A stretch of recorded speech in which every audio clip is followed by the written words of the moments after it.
Apparently it's different when I schedule.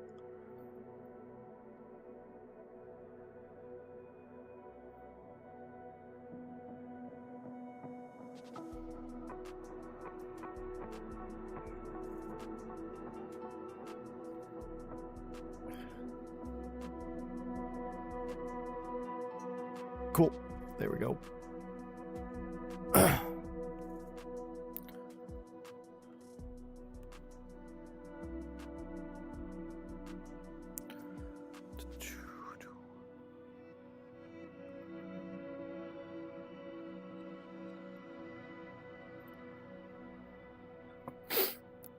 Okay, so that's good. Let's hop over here into this. Let's go into VR mode.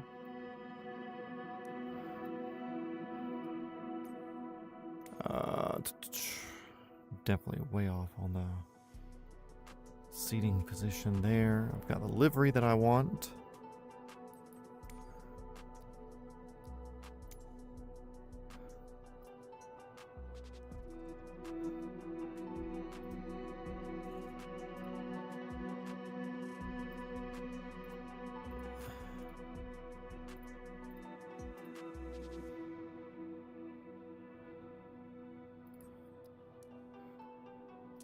Sure, I think maybe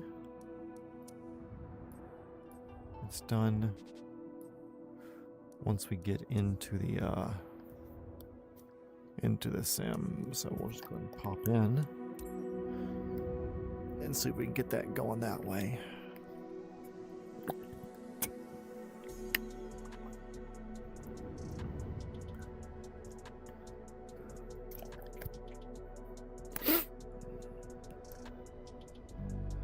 Boop, welcome to EMS flying.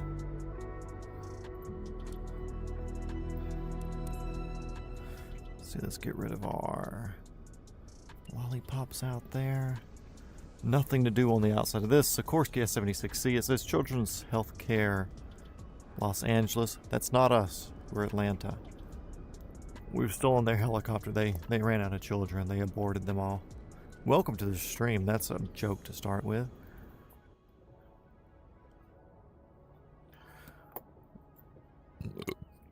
Okay, let's see. I want to...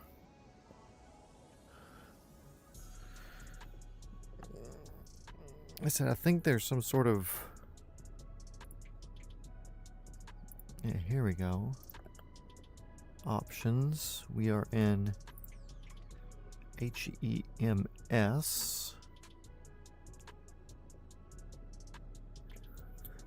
And that puts us in medical configuration back there.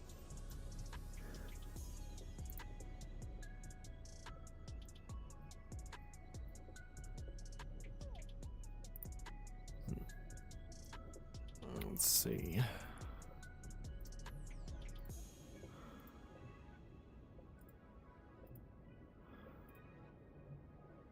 Whatever.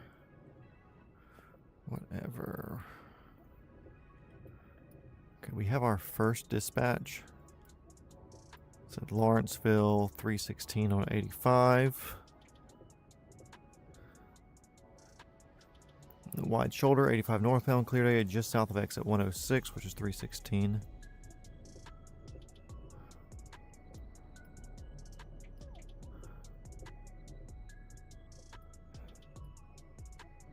Let's see, there's a better place.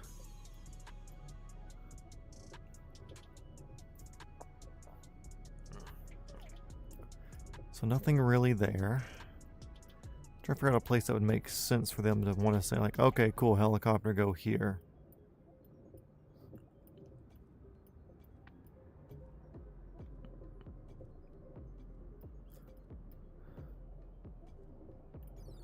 Sure. Direct to. Recenter on aircraft.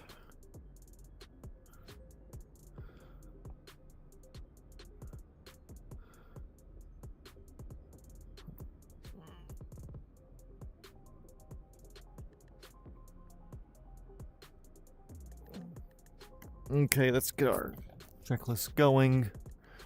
Let's see, we have engine stuff up there. Sick. battery stuff should be down here then. Battery on. All that's moving. Sick. That's what I like. No external power, but master start can go on. We can grab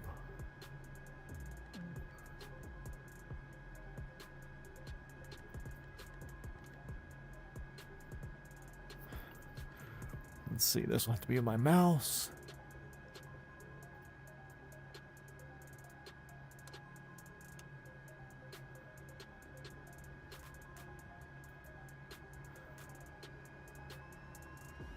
Engine 1 starting.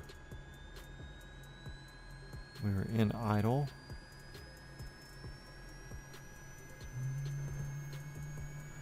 There's a good light. Wait for it to get going.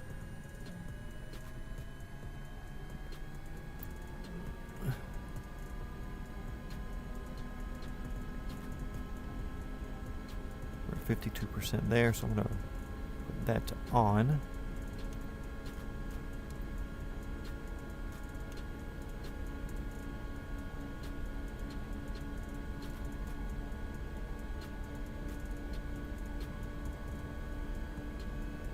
Engine number 2 is moving.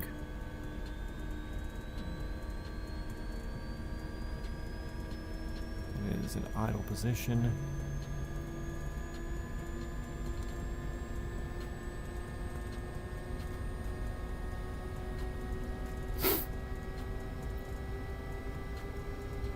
Okay, engine number 2's lit. Second inverter can go on.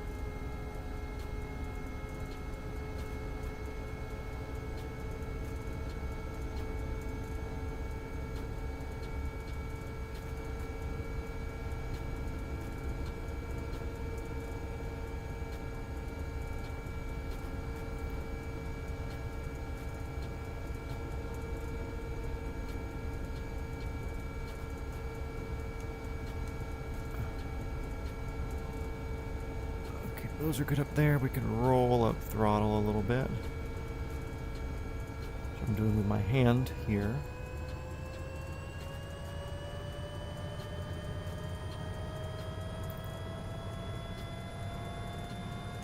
AC generator on.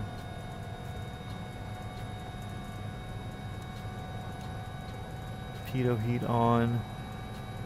Engine anti-ice not necessary. We're gonna turn logo lights on because they're sick. Cabin lights doesn't matter. Anti-collision. Strobe on.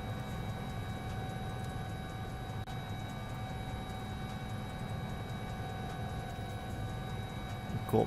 That's good.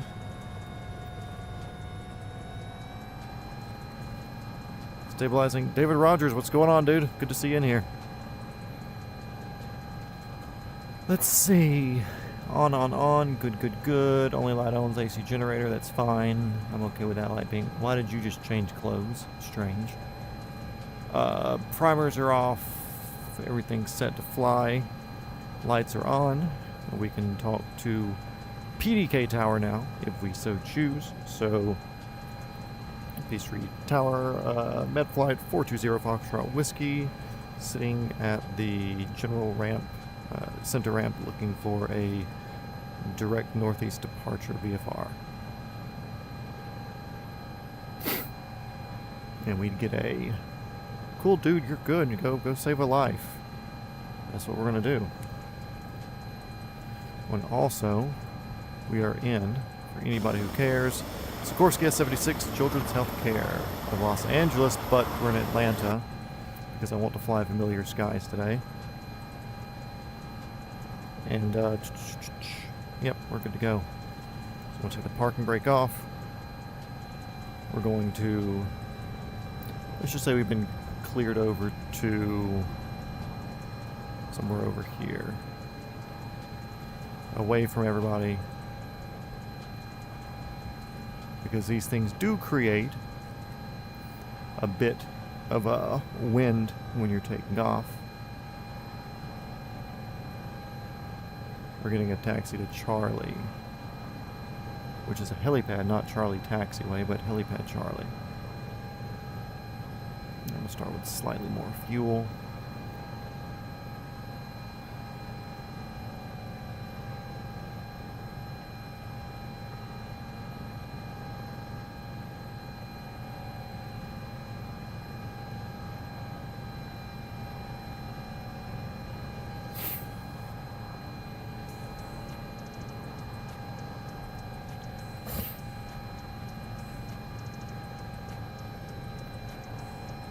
Peachtree Tower, helicopter medflight 420 Foxtrot Whiskey is at helipad Charlie, looking for a direct northeast VFR departure. Say, yeah, dude, babies need saving. Get to it. So we're going to add a little bit of lift right there. Whoa. I did not ask for weather.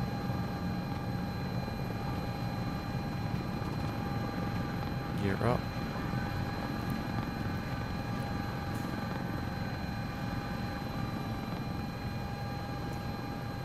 I'm gonna get rid of that.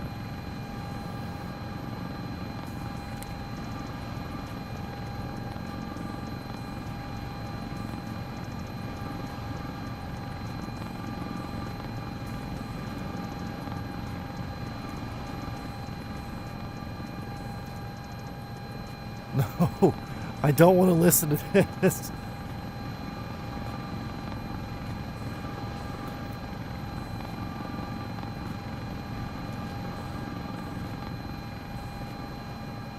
No. Do not want anything radio-wise from this game. Okay. We're still good. We're going. Gears up. Lights are out. Gauges are green. Happy, happy, happy.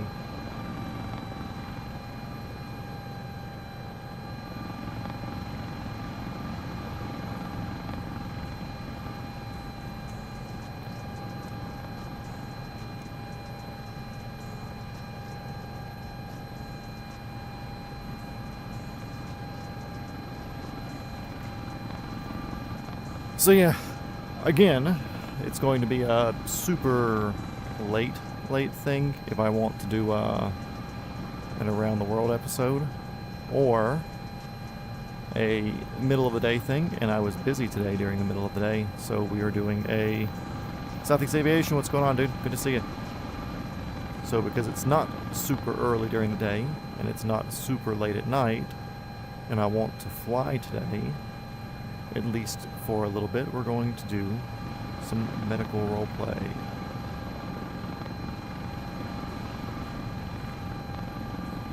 Why does she still feel tall? Why do I still feel short?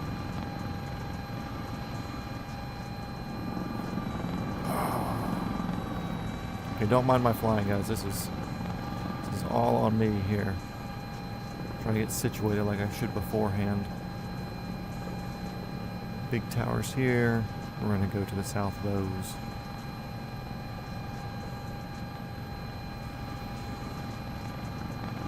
No wonder she's hovering her little stinky ass above the seat. Women.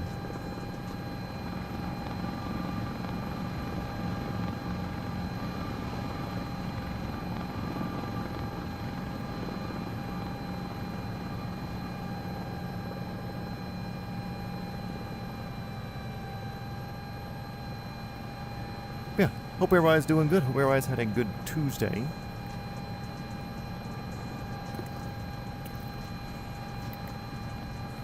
I know myself, for one, I'm glad things are calming down a little bit. I did that short that I posted. Controller update in progress. I did that that short video that I posted the other day about the helicopter dropping ticks. And man, a lot of comments, a lot of idiots. I'm trying to teach myself that I don't have to answer everybody, but I really want to. Delta announced they will be sending more 717s Fridays and Saturdays starting. Ooh. What's happening in Columbus that's making that worthy of 717s and not just the old CRJs? Interesting to see.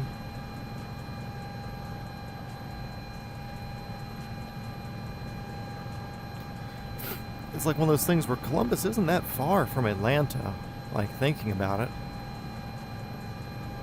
And really the only, I mean, you obviously know better than me, but are there any destinations from Columbus that Delta would be taking people to that's not just up to Hartsfield?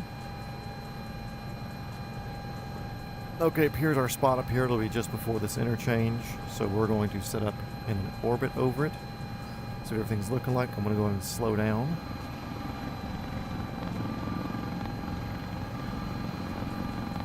Whoa, what is that? Not what I wanted. There we go.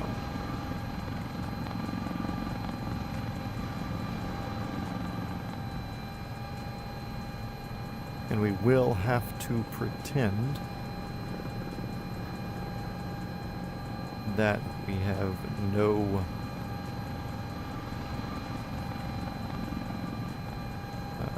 traffic on the road.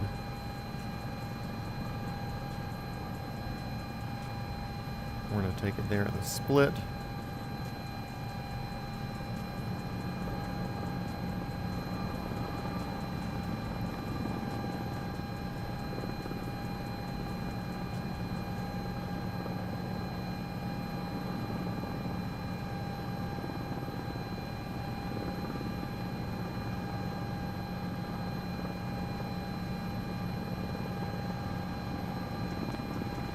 Only to Atlanta. Wow. At vacation time, true. People are like, cool, how can we save an hour and a half out of our day? I get it. And I guess it's also kind of wild for me because I'm just used to driving everywhere, doing everything. So, for me to purposefully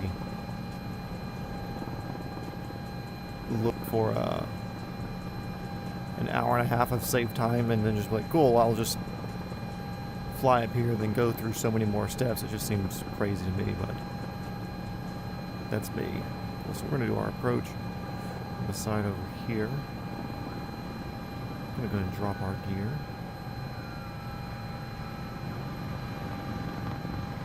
Gear down, we have 3 in the green.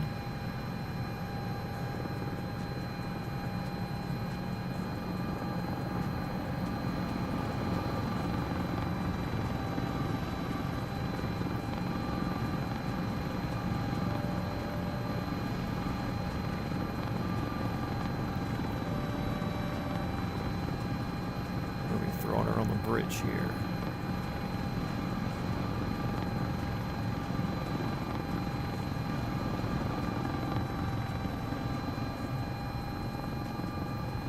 Wait till I see to my footwell. Gonna make it over that center sign.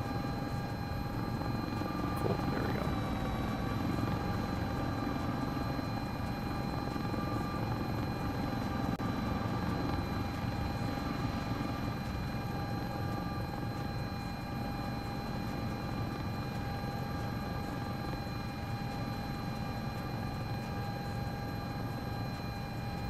This way we can see the cars that will be coming in here to hit us.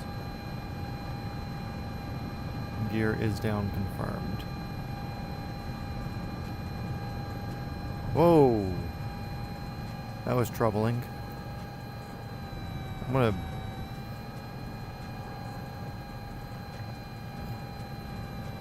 move ourselves like one to the right here so we're just not like in that path of people. The spawning path. Blowheed, what's going on? Yeah, I didn't see it coming either.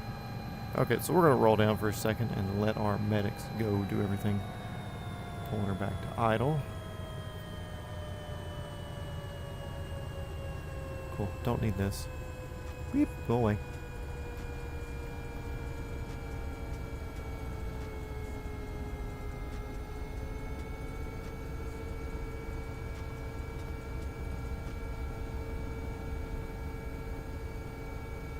Yeah, to the people. Exactly. That way they can high-five it.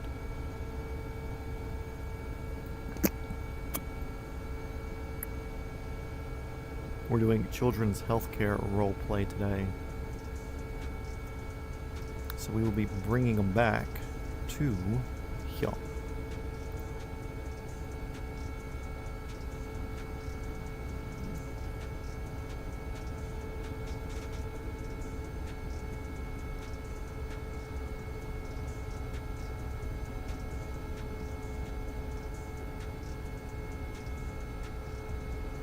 Basically straight line from where we're taking off, so that's cool. Okay, cool. We got loaded up. There's a kid in the back now. Apparently him and his sister were playing hopscotch here on I-85. Let's see. With zero collective, how much does your rotor speed change versus, say, hovering? No change in rotor speed. Rotor speed will be the same. The engine compensates for added torque. And what we'll look at to show you that is this number right here. The 75 is my rotor RPM percentage, so we're at 75% RPM there. As we roll up to effective range,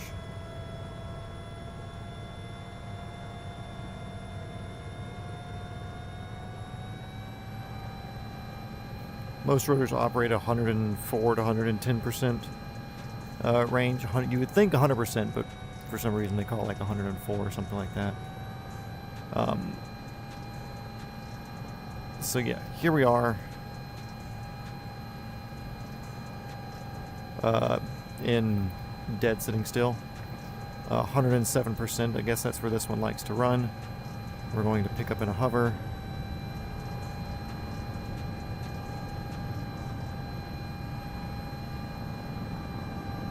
(106), 107.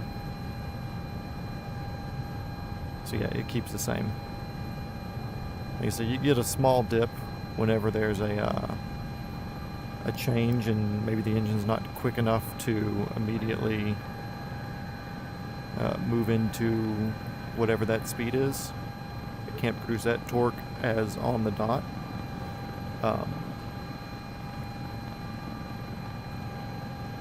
Yeah, rotor speed stays the same. Or it should. If it doesn't, then you have a problem.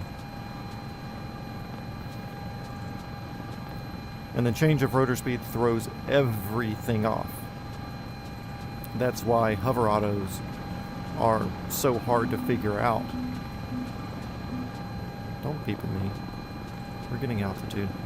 Hover autos are extremely hard because of that. Especially in the Robinsons, and the other stuff maybe not so much because there's a lot of rotor inertia. But in the Robinsons, with a very low inertia rotor system, you lose your rotor speed really, really quick. Also, there's a really cool spa down there called Jeju Spa, Korean spa. You pay like 30 or 40 bucks, you get like a 24-hour pass. It's super sick. I've slept there before.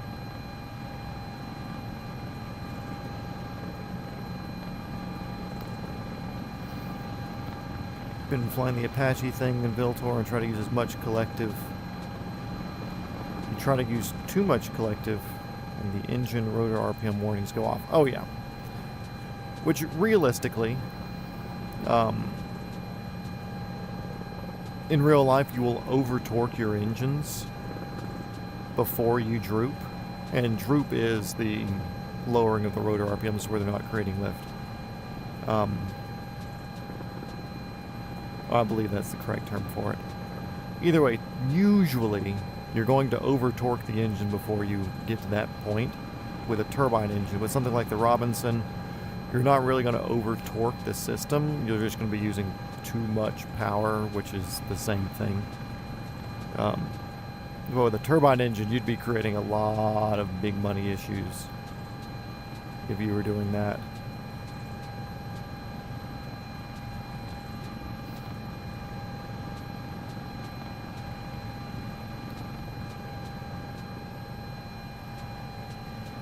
Of course, as I stream, the dogs start to decide to yell at something, but it's okay. I don't think you guys can hear them.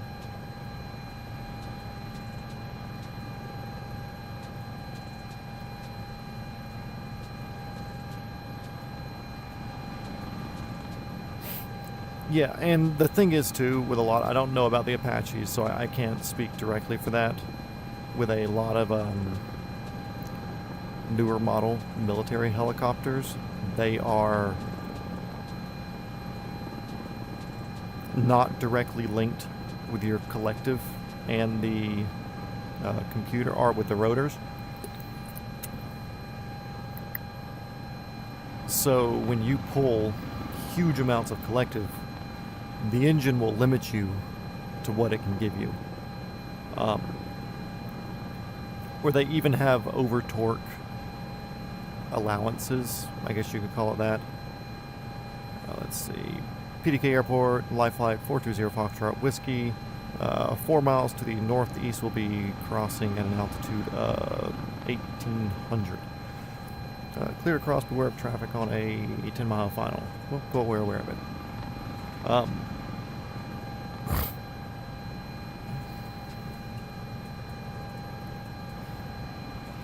So yeah, like the only time that you really get issues for pulling too much is in more civilian helicopters.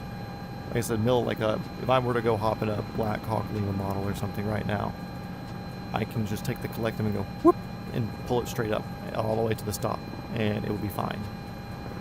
And I'm not saying be fine as in like, cool, you should just do that all the time, but it's capable of managing itself.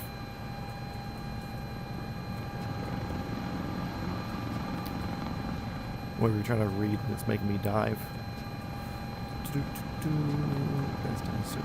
Yeah. Which I know there's realer Apache models in DCS, which I'll think about downloading that, but it's like I've got DCS with the Black Hawk because there is a chance that I will be flying a Black Hawk one day, just because it's a civilian type helicopter. Apache's not really.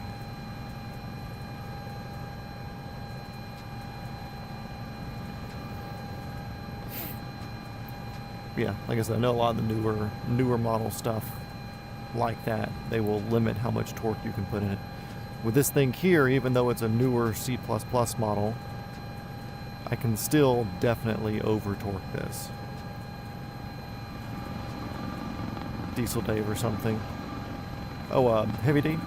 There's a lot of people who don't like him, and rightfully so. He does a lot of sketchy stuff, and a lot of YouTubers push the limits of what a private owner can do and what a private licensed person can do, which is the big thing. And it's also kind of like the iffy part. Because even though he has, I would assume, thousands of hours at this point, since he's owned so many helicopters and he flies them all the time,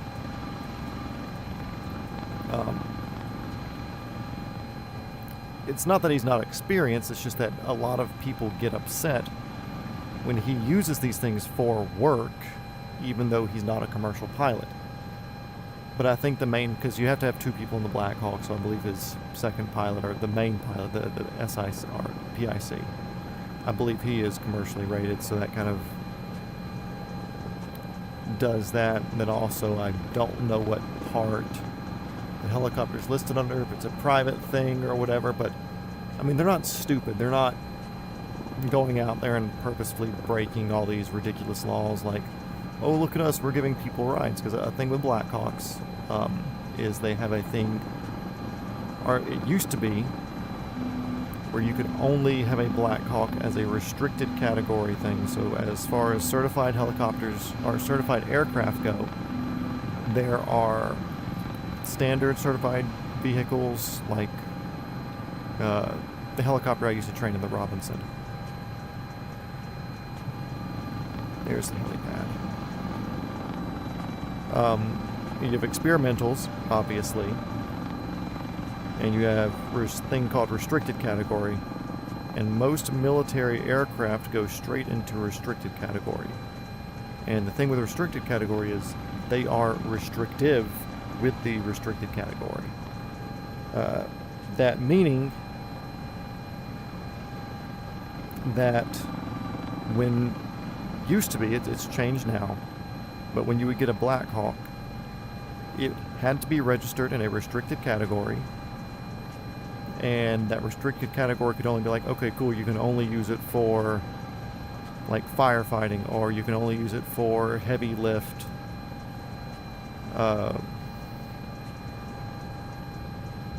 like heavy lift utility work or something, you know, things that Blackhawks are good at.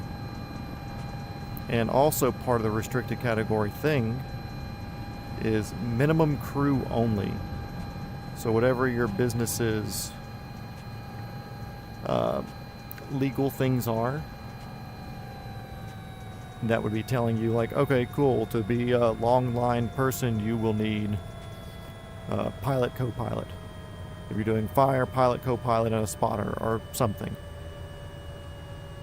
And you can't have anybody else in the helicopter beyond that. So there's no like, cool, giving 20 people a ride to go somewhere or whatever. Like, no, whatever your standards are for your company thing, whatever, that's what it is.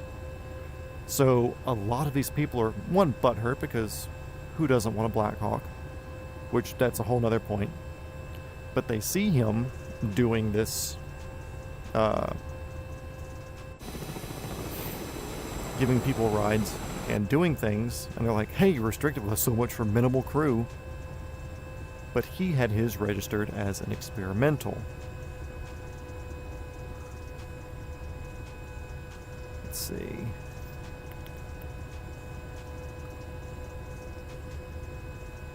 Being a helicopter was trending on YouTube. Man, I don't know if it was trending, but it was a lot of the people who got big just happened to be helicopter people. Because he did helicopters, shit, 7, 8, 9, 10 years ago when I was watching him. And Cletus has been doing it he's been a helicopter owner since 2020. So,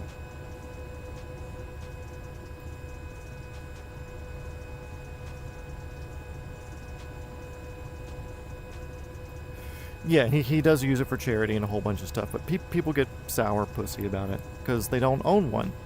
And part of the whole thing with the YouTubers owning helicopters, are there some dumb things that people do? Yes, obviously. But also I think I would like to see helicopters more common. They're expensive, yeah, but most people just equate helicopters to, cool, military or medical. And everybody who flies a helicopter was in the military. No in between. I'd like to see that stereotype go away. Actually, I need to look at what our next thing here is. Dispatch 2. Interfacility transfer. Athens, Piedmont, Athens Regional, and Athens, Georgia. Where's my mouse? Come here. So a lot of people got super pissy about a lot of that stuff.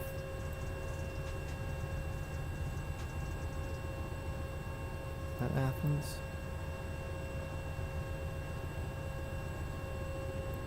Georgia Bulldogs, that's it. So one of these is the hospital. That seems hospital-ish. We'll set that for now.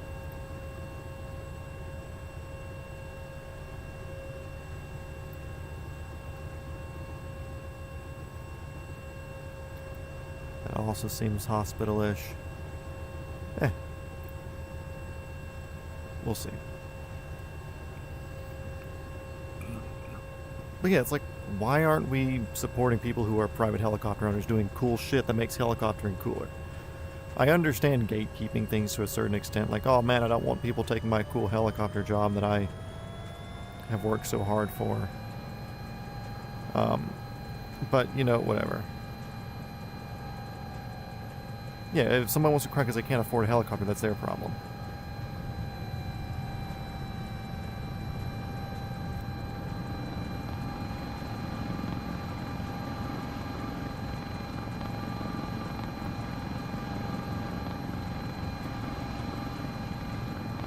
PDK Tower, helicopter 420 Foxtrot Whiskey Med Flight, departing Children's Health Care, 7 miles to your northwest. We will be traveling due east. We'll touch your airspace slightly, looking for transit at or below 2,000. And we get approval because we cool as shit. Yeah, exactly. Like, I love a Ferrari. I love a lot of things. Can I afford it right now? No. So that's not my problem. And I'm going to be happy for people who are making it more normal, too. You know, like, just like watches. Like, cool, like, oh my god, it's a Rolex, it's so crazy. They're not that bad. Rolexes aren't, like, super, super wild things. Are they cheap? No. But they're not, like, something crazy. Normalize ownership of cool things.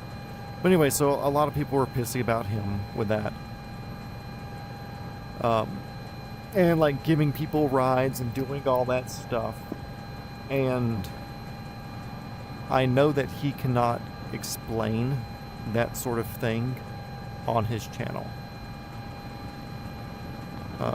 Don't forget about idiots, they fall slip through the cracks. Yeah, exactly. Airplane.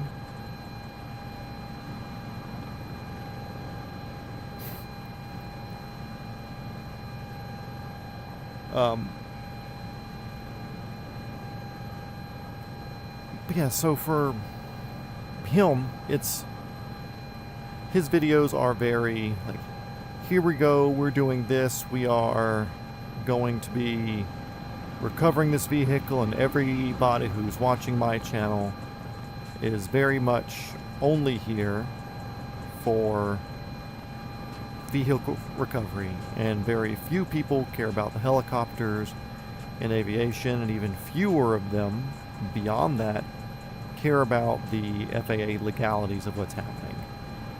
Now, he kind of touched on it when he first got the Black Hawk, because I was paying attention, being an aviation guy that's into that sort of thing, and I saw that, okay, cool, he is experimental, so he doesn't have to deal with restricted category classification for the helicopter, which is sick. There are restrictions with experimental, but it's just like, cool, you can't fly it over like super populated places, and that's like very judgmental-ish on like what it could be, because there's one where he was flying over like a off-road camp thing, like, oh, don't fly it over people or places. Like, it doesn't say you can't fly over people or places, it says you can't fly over like densely populated people or places. So I'm not drinking smart water, I'm drinking from a smart water bottle. I'll buy like a bottle of smart water on a road trip or something, and I'll just kind of use that water bottle for a while. But I have a charcoal filter that I use, and I'm on well water too, no city water bullshit here.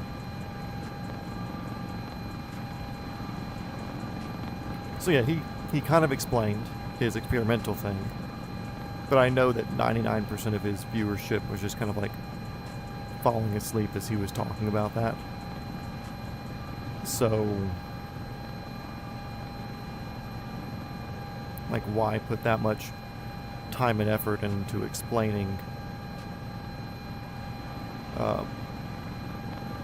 like, oh man, okay, so guys, don't worry, we talked to the FAA, we're doing everything by the book, I have a lawyer here, I have a commercial pilot here, I'm type rated to fly a UH-60, which is a thing. You can't just get in and fly it and be a pilot in command. You have to be approved to take pilot in command of a UH-60. So if we were flying a UH-60 now, my passenger here would be PIC, and in this seat I'm second in command. But she would have to be completely licensed to fly the UH-60. I could still just be a normal helicopter pilot, but you have to be a pilot.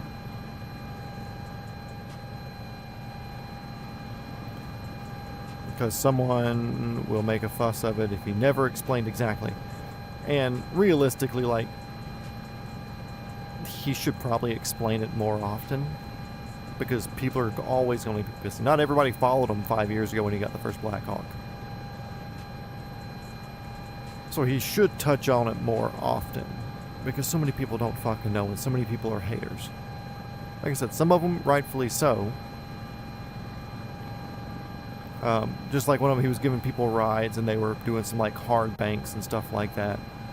I was like, ooh, aerobatics, can't do that. And I was like, brother, if you get a Ferrari, using your example, it's like, cool, if I get a Ferrari and I get to go take you on a ride, I do a fucking donut with it, with you in the passenger seat.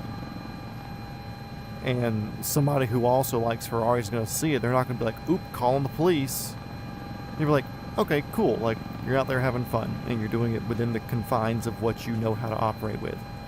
The dude who's flying with them is a former military Black Hawk pilot. And I want to say he was 160th, but don't quote me on that. Which that doesn't mean anything to me, as you guys know. I don't care if you're a former military. How good of a pilot are you? That's what matters. But it's like, cool, that's well within the limits of that helicopter. That helicopter can do a lot. That helicopter can outfly the pilot 90% of the time. Do you require sim training for your license? My friend who is going to fly a Global 8000 has to get sim yearly, I think. You don't have to sim if you have the money, or for UH-60 at least. You do not have to fly a simulator. If you have the money, you can go straight into it. I don't know what type rating requirements are for doing it. I'm not type rated for anything. I do know that you'll have to like refresh things every once in a while. I don't know how often, but you do. Continual training sort of things. Well, I think we're in LZU space now. LZU Tower Helicopter 420 Foxtrot Whiskey is 4 miles to the southwest, transitioning at 2100 at a 085 heading.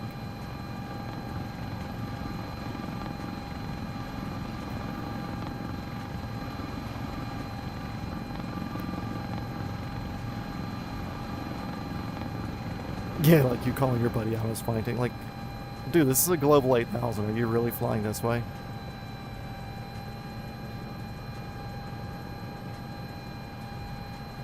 Yeah, there's... I don't want to say, ooh, there's so much to it. But it's like, why be a hater? Why not be psyched that private ownership of cool things is a thing?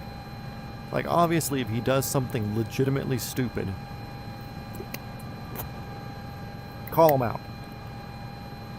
Like, if he were to be a new Ferrari owner, like a hype beast Ferrari owner, and you see him driving at 200 miles an hour through a populated interstate area, weaving in and out of traffic with no seatbelts on and with like a child in the passenger seat.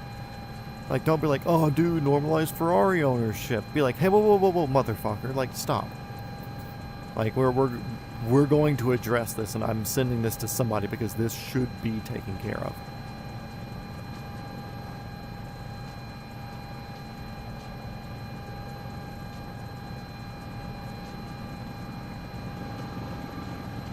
Yeah, 30,000 hours of flying. No incidents. Yeah. He knows what he's doing.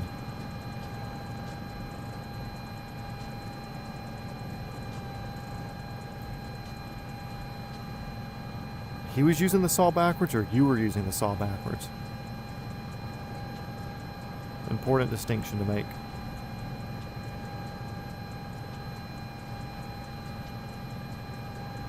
Kind of hazy to the north.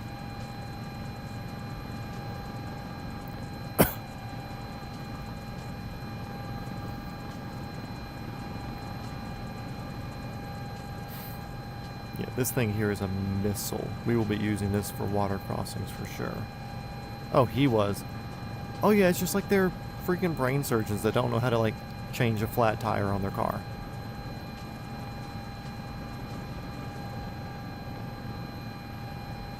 But also, like, that's a weird thing for me too. At least for the aviation side. Because to get your pilot's license, you're not like, let's say you are a born talented pilot. Like, you come out of the womb and you were hand gliding out, and as soon as you hit 16 years old, you got your pilot's license. You were just a maniac behind the stick. Can fly anything you put your hands behind. That's not enough to get your pilot's license. Like, you obviously have to know weather and stuff, but like, you also have to like mechanically know how different systems on an airplane work.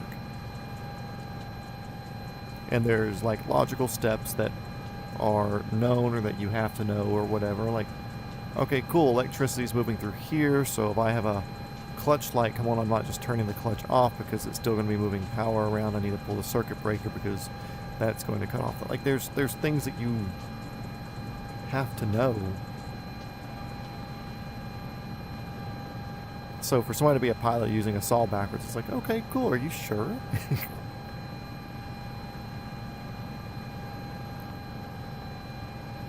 I don't know why, but the headset cable's just not being comfortable for me today. Don't know why. Who knows? Also, today, big news, I brought the pool out again for my dog. We have a little, like, Amazon foldy pool that we'll get out in the summertime because he wants to run around and play ball all the time. And it's not always a good time to run out and play ball. Just because it's a bazillion degrees, and little feet will get hot on the pavement outside.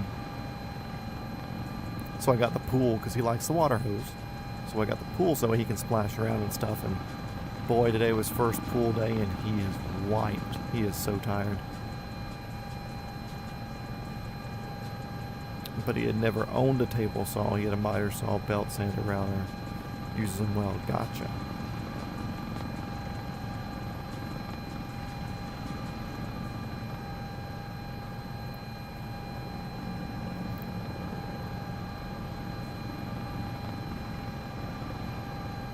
This might be what winder that we're going over up here. Looks like there. That's a. Oh yeah, we are definitely close to winder. I'm familiar with that radio tower right there. Which means Road Atlanta's up here somewhere.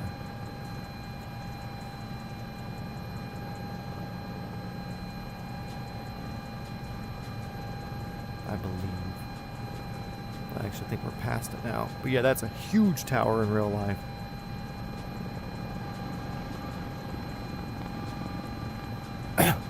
Nah, if he plays in the mud, we just get a little bucket of water. We make him dip his feet in there and we kind of wiggle him off. He's really good though. If we squirt him with a hose or we let him play in the sprinkler and it's time to go in, he'll stand still and let us dry him off and everything with a towel. But it's funny with the pool, he enjoys the pool a lot just because like we'll play and throw balls and splash and stuff with him. But like you'll dry him off and then he'll go step back in the pool again, which is only like knee deep for dogs. But he'll go jump back in there. I'm like, nah, dude, I just dried you off. Come here. Oh yeah, Road Atlanta's sick. Very hilly area. Oh, so if y'all didn't see, I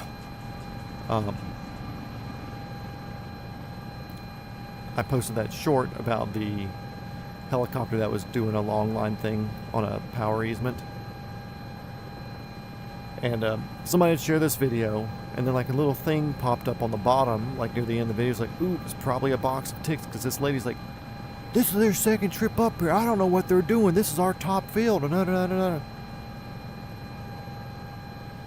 And me, as somebody who's into helicoptering and stuff, I'm like, okay, cool. Like, it looks like they have an easement, but there's no power line, so probably a gas easement.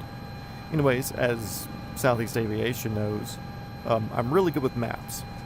And map hunting things is a fun thing. Kind of like the Rainbow where he does the Google Street View thing. I'm kind of the same way. I'm not anywhere near that good. I don't spend time studying, but I like context clues and figuring stuff out. Internet sleuthing and such. Anyways, found out where this lady lived.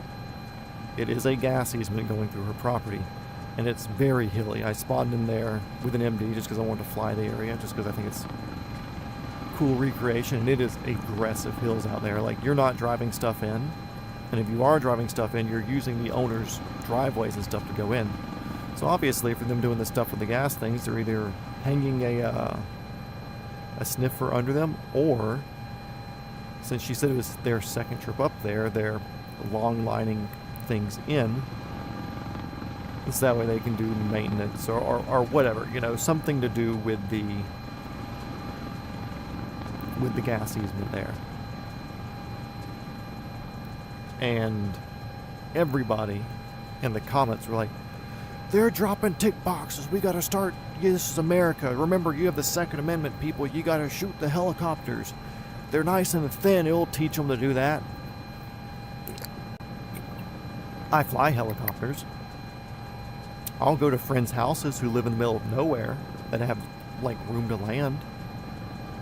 And I'll go and do, like, confined areas in their yards and stuff for fun. I don't want to get shot by their neighbors or something thinking I'm doing something nefarious.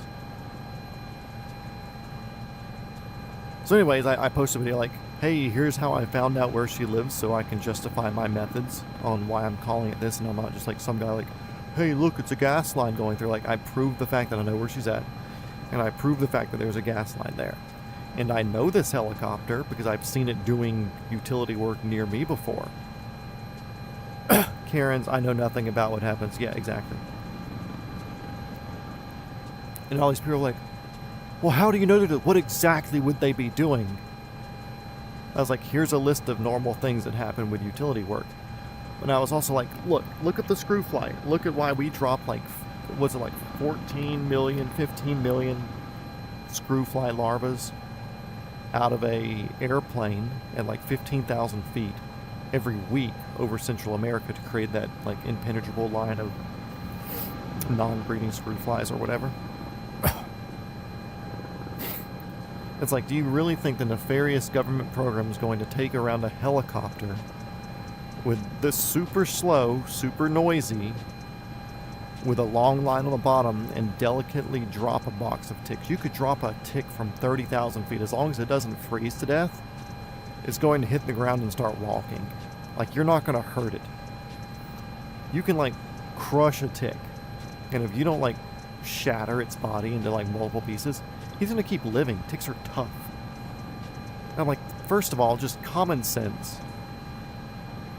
Why would you drop off ticks in the day, multiple trips, to, no offense to this lady if she ever sees this, but some Hicks field in rural Iowa, or Ohio, on like a farm that, no offense to this lady, doesn't really matter in the big scheme of things. Like, why not drop it in like national parks and places where people are going to be, or overpopulated areas? Why do it in this super rural area where the only person getting this tick is maybe her and her neighbor? Doesn't make sense. If I was dropping ticks, I'd be doing it from a Cessna or something at like 15,000 feet, obviously. So like, just on a, yeah, stealthier way to play. It's like, one, it doesn't make sense. Two, it's like, even money-wise, which obviously our government's not good at money. Athens Tower, helicopter 420 Foxtrot Whiskey. We are 7 miles to the west, inbound to Piedmont Hospital. I believe that's the one we're going to here. Yeah, so it'll be the one in front of us there. But it's like, yeah, why would they be doing it this way? Why would they be using a thing that, one, is harder to fly, very few pilots, extremely identifiable, you can see the paint scheme on it to where I knew that I had seen this helicopter in person, and where if she had a better phone, she could have had the N number, the reg number, but her phone was shitty, or the upload was shitty or something, so you couldn't see. Like, why would they be doing that? And why would they be doing the skill that's the hardest skill to do, of doing long line stuff, where he's delicately dropping something down? Like, none of it makes sense. And everybody's like, oh, it's anyway, so I did that video, and it's got like 40,000 views on Instagram, a few hundred here on YouTube, doesn't have as good a grip here, and a good handful of it on X. But anyway, she's closed her TikTok, or either turned her TikTok off to non-followers or non-TikTok users, because I checked it through the web. But anyway, she denied. She's like, yeah, there were no ticks. I didn't say ticks. Nobody said ticks. That was added by a conspiracy page going like, oh, well, they probably have, it's probably ticks. It's like, all these people are making this huge fuss over something that didn't happen because somebody's like if you see me running down the street and somebody's like, oh yeah, dude, he just robbed a bank. And then everybody's going, he robbed a bank, then me going to jail because I robbed a bank when I was just like running down the street after my dog. Like, that's what this was. And there are people like asking me like, cool, how do you know this? Find me a video of any helicopter doing this within the last 3 years if it's so common. I'm like, this isn't my cross to bear. Like, me finding proof, like, I proved this one thing to you, and guess what? Now the lady said it never happened. It's like the burden of proof isn't on me. If you're just stupid enough to think that this is what's happening, that's on you. You're the idiot then at that point. Okay, somewhere over here there's a hospital.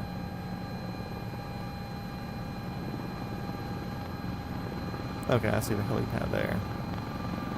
So we'll come in from this way.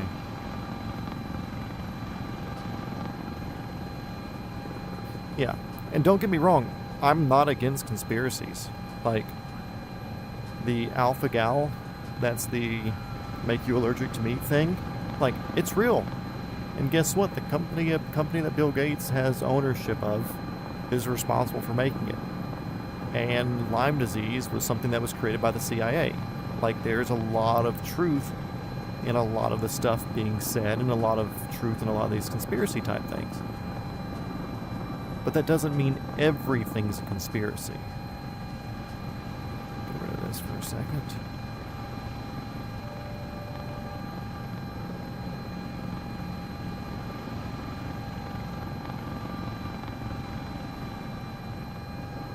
And, like, also, believe me, if I were to see a helicopter obviously dropping boxes and somebody were to walk over to the box and, like, there be ticks, I would gladly share it and call out the helicopter for doing it.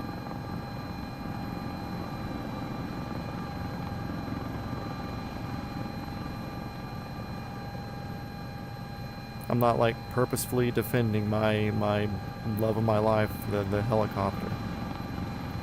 Not happening.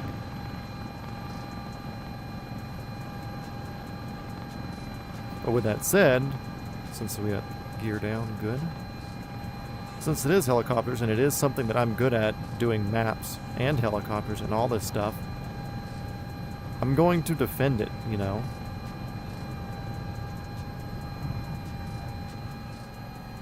Parking brake on, roller down.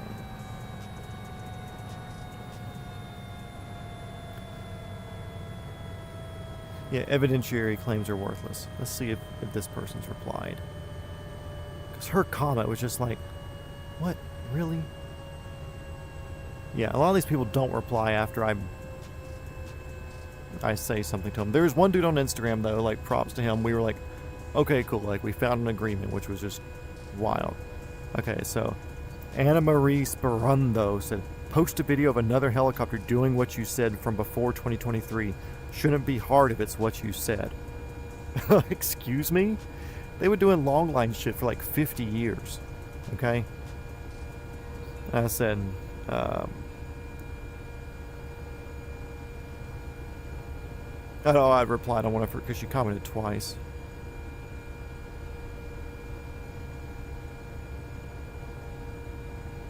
She said, so just because there's gas line, it's automatically from a gas company.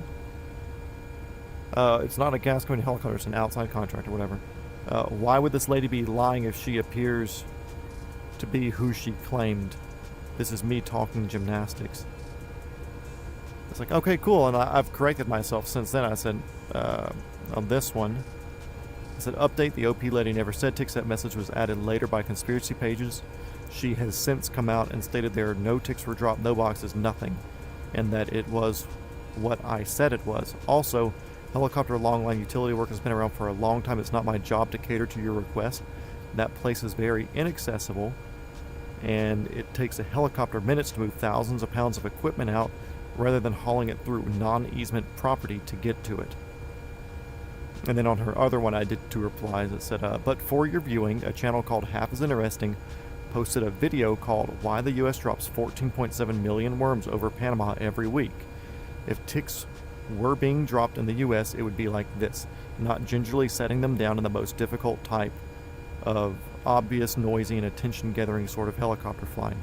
Also, to be clear, I'm not denying the fact that ticks are becoming more prevalent and that they are engineered diseases that come along with them that are likely being pushed. What I am saying is that people are going to start shooting at helicopters doing normal jobs because they are not in the helicopter industry and do not know what diverse helicopter jobs exist. Yeah, Google a video of it happening. Make your own decisions. And the important part on that is don't do it with confirmation bias. Don't be like, video of helicopter dropping ticks. Like, okay, cool. Like that's... You're going to get some shit. Or like, if you ask ChatGPT or any of the...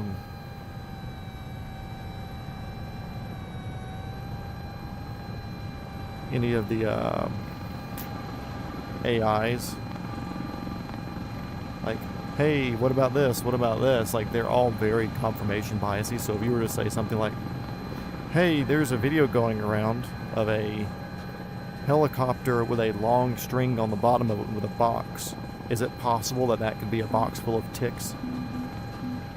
And he'd be like, oh yeah, it's definitely possible. And I'm not even saying it's not possible. It could be. But the likelihood of it's so fucking low. Like, it's not even a chance of likelihood, in my opinion. Yeah, and it's like they could obviously, like, find a conspiracy that I hate. Yeah, chemtrails, poisonous thing. And that's another thing. It is based in truth. Airplanes do cloud seeding. That exists. It's a very real thing. Also, sorry for the rough flying, guys. I'm adjusting here, and you're all just digital, so your lives don't matter anyways. Be like cloud seeding, very real. So with that said,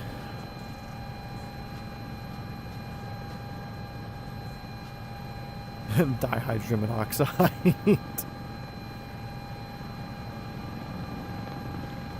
Did you know that if you take in too much dihydrogen monoxide, you can die, and they give it to you every day? It even comes from the sky because it's so just everywhere. Yeah, chemtrails are based in fact because cloud seeding and stuff does exist. And I'm not even going to say that it doesn't exist in the way that people say it does. There's a lot of government technology out there that's a lot more advanced than what a lot of us know. But also, I'm well aware of what weight and stuff in airplanes is. And airplanes aren't just dumping out like 40 tons worth of shit every flight. Like, that's something that's noticeable by pilots, and it's not like, okay, cool, well, our fuel's this way. That's not happening. There are very specific atmospheric conditions. Everybody's like, well, you know, you'll be like one day when it gets a lot of chemtrails and stuff, and then like it's cloudy and it's raining and bullshitty for so long. It's like, yeah, that's called the atmospheric conditions. That's very like friendly for chemtrails to happen.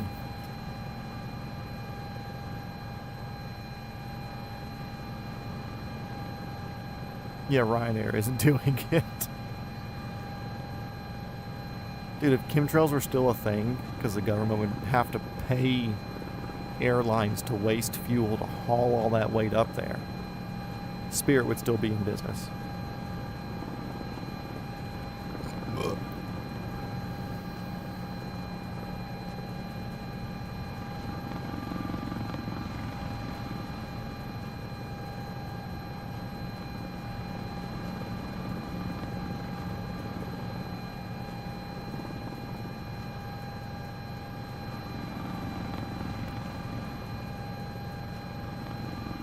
Yeah, so it's based in truth, so people are going to call, hey, this is happening.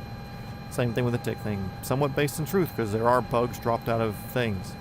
Also, on that, so there is that one video of some dude going in his thing like, man, there's just ticks everywhere now, and it's like, look at this box that was dropped here.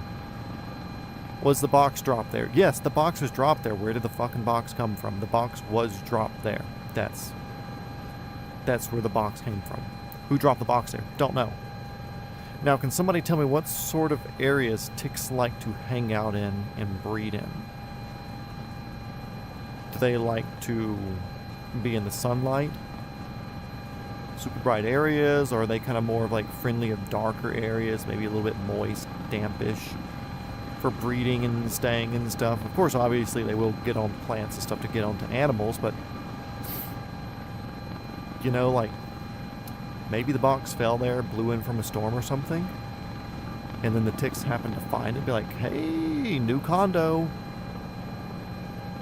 You ever think of that?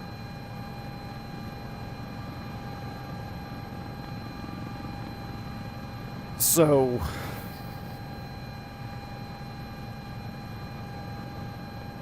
like, come on. Like, nobody, other than that one video of that dude kicking the box, has posted pictures or videos of ticks in a box somewhere where it should not have been.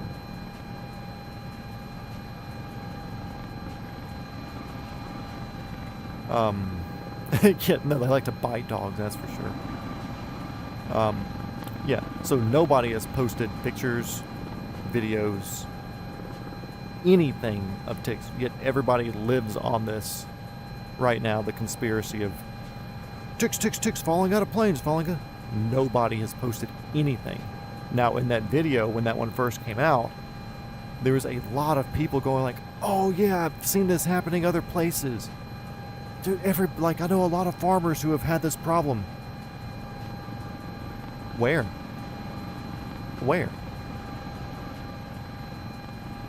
Like I said, I'm not denying that they're being spread, because if it'd be from a plane, like a Cessna, dropping them loosely, not in little shoe boxes going to the ground.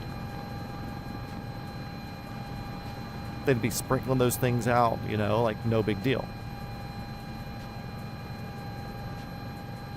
So not denying it could be happening, could very well be happening. And I wouldn't put it past government and billionaires and all that. Very real possibility. But all these people who are like, oh my god, it's happening everywhere. It's like, y'all are so big into conspiracies about worrying about like Russian bots or whatever misinformation farms and like China, whatever, where they're like 50 phones on a wall and these dudes over there just paid like $1 a day to type in comments on whatever sort of narrative they want to push. And nobody thought to fact check the fact that nobody has found ticks on their property in a box. Ticks are out there. Guess what? It's also good season for ticks right now. And guess what? You're going to see a lot more if you're looking for them. I've yet to find a tick on myself this year. I've seen one tick on my dog this year. And I live in the woods. Oop, Orange Sheep's here. What's up, dude? Yeah, Bill Gates, like, I don't like him, period. Pushing vaccines, he not inoculated, he, what do you call it when he made like an entire population in Africa infertile. Pushed all the vaccine stuff, which I'm against. A lot of things that I'm just not a fan of. And on the farm thing too, it's like, cool, you have a meat company to make impossible meat or some fake meat sort of thing. You have another company that's responsible for alpha-gal. And then you also have all these farms that we don't know what you're doing with them. Yeah. All questionable. Don't like it. But with that said, it's like, guys, fact check your shit. Like I said, I'm not saying that there's not ticks with alpha-gal and stuff out there. I'm just saying that you're paying attention to it now, so you're going to see a lot more of it. A lot of people had alpha-gal last year. A lot of people had alpha-gal the year before and the year before and the year before. But right now, when everything's hot on the conspiracy train, everybody's just going to eat it up. So now you're really, really focusing on it. I don't think it's any more of a thing now than it was before.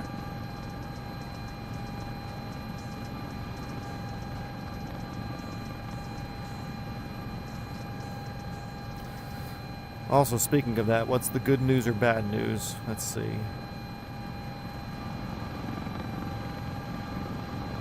Thomas Massey.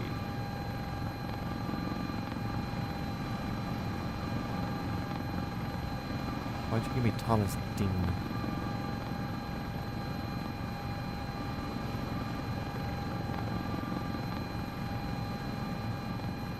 No. They're saying Ed won. That is such horseshit.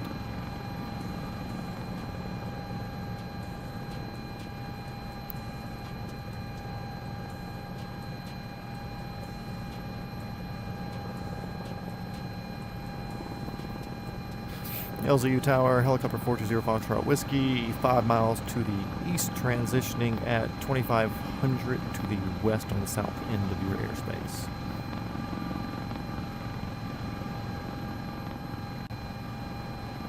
Yeah, that sucks for Massey. At least that's the first article that I saw pop up. Don't know if it's real or not. Can't really get onto my phone and look at it right now, but like legitimately one of the only America First politicians, which I don't even think voting's real to begin with. But the crazy thing is, there was a guy that I follow doing exit polling, and he said most people who are voting Massey are not voting for that other dude, the puppet.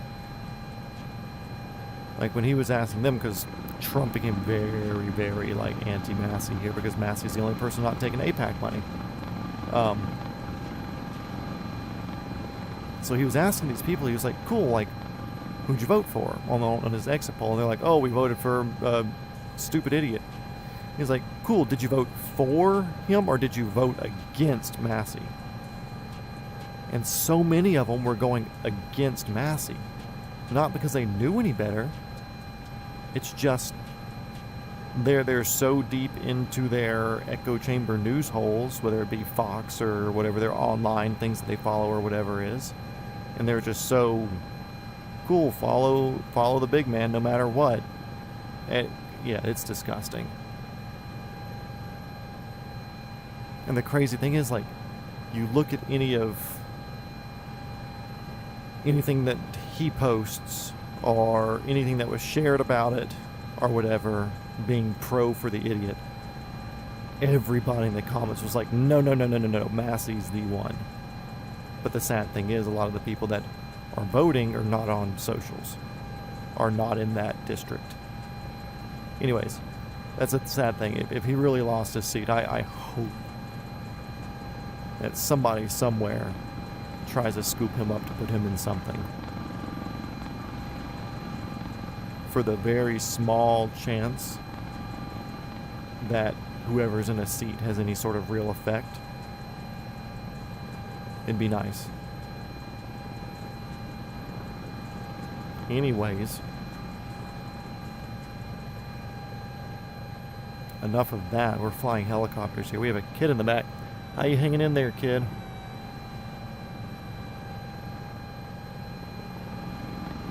And if anybody's wondering, we're flying the S-76C from Khaled Sim, C++ actually. It says Children's Healthcare of Los Angeles, but we're flying in Atlanta. We stole their helicopter. Which none of y'all were here for my joke at the beginning, so if y'all want to listen to that, you'll have to see once the stream's over. You can go back to the beginning and see the funny joke that I said.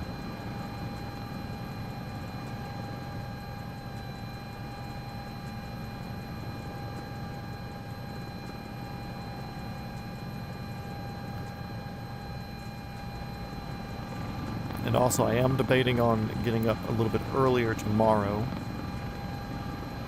because I don't have anything going on that I'm aware of. And I'll see if I can do an around the world leg tomorrow.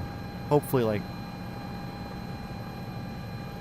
9:30 or so Eastern time. That would be the goal. But we'll see.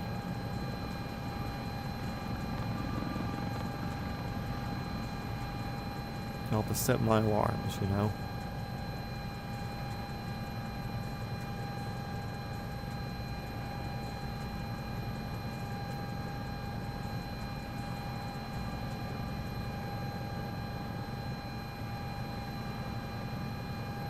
Yeah, this is 76. It flies good. I enjoy it.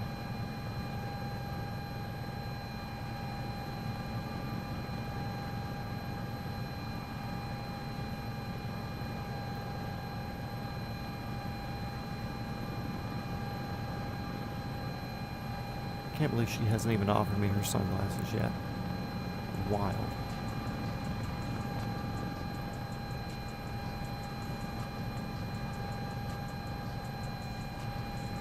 Yeah, you're not required to come in here. I know you got things going on until the 22nd. I think that's what you said. Also, tomorrow... I think tomorrow?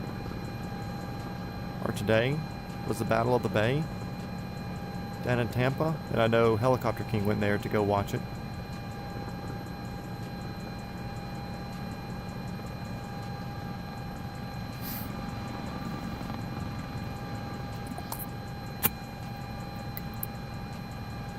But yeah, I feel like our next 2 legs of around the world are going to be very just grindy, kind of like the last was, where it was like dark the entire time until we got to the pyramids, which I'd kind of planned that out. Worked out all right. I was like, yeah, I got to make that distance no matter what. Until tomorrow, actually. Oh, nice. Exemptions.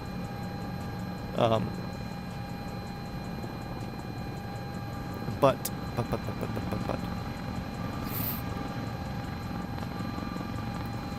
Yeah, I'm kind of debating on.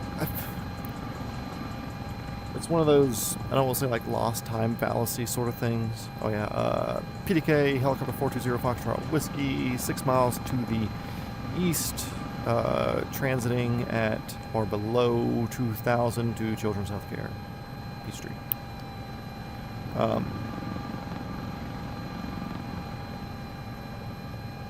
Anyways, something, train of thought somewhere else. Oh yeah, so like lost time sort of fallacy-ish sort of thing. I was planning on jumping the Mediterranean no matter what.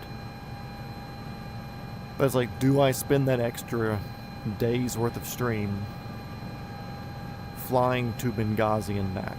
Right now, the only double crossing an area, if you want to call it that we've done, is up to Everest and back. Everything else we've done has always been progressing in one way or another. Even Australia, we didn't double track ourselves anywhere. Which we kind of did like the Sunshine Coast tour, but that's a tour sort of thing. But yeah, so flying from our crossing point to go north off of the continent of Africa across the Mediterranean, doing that over to Benghazi, then back to that point, that would be backtracking itself, and we have not done that yet. With that said, the only reason I want to fly Benghazi is just to see the battle area spaces in like the CIA annex from Benghazi, whole Hillary Clinton thing. Is that something that we have to do on the Around the World stream, or could I just do that in a shenanigan session? Because like, cool, ooh, save one day, but then I'm skipping finishing once we get back to Georgia and doing South America. But then again, that's still going to be progressively going through all this stuff and not backtracking any. That's just our most efficient way to hit South America too.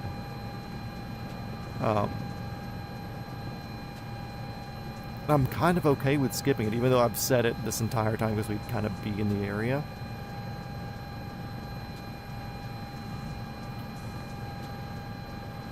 There's something on the wing.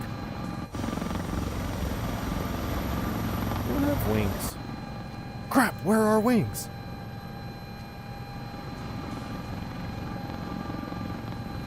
So it's like, is it, I don't want to say required, but do you think stopping by Benghazi should be something that we need to do here in the Round the World series, or should we just, if we finish the medical stuff here shortly, do we just go from here to a shenanigans session in the Black Hawk and go fly around Benghazi real quick? And then that saves us a day on Around the World series, because I don't think it's necessary for the Around the World. It's not a landmark. It's most likely looking at like 2 buildings that aren't even rendered in like detail, because nobody's making like high fidelity models of Benghazi in Microsoft Flight Simulator, you know?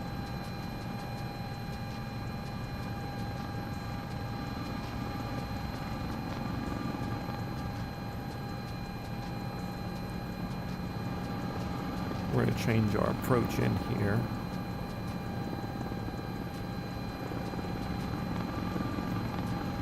Get rid of that. Pads in sight.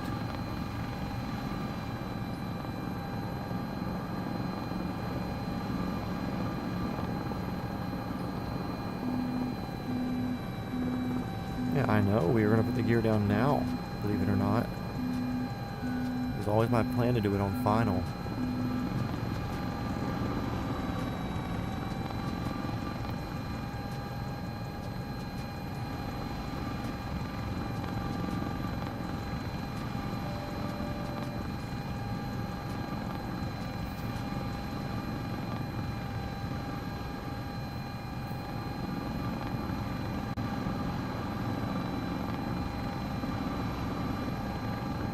Very hot approach in.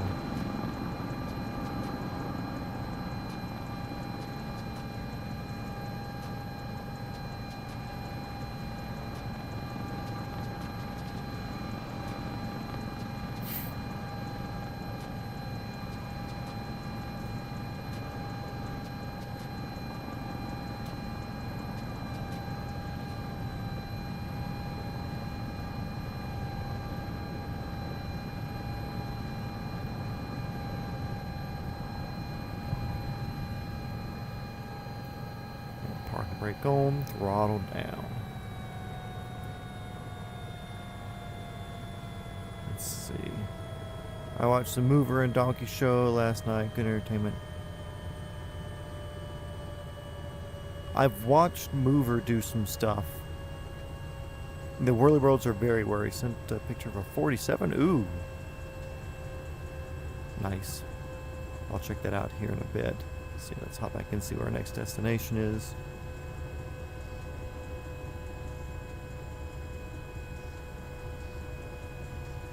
Next destination, 3.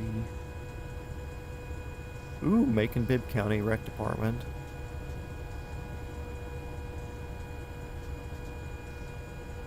You going south, we're gonna fly over the Hizzy.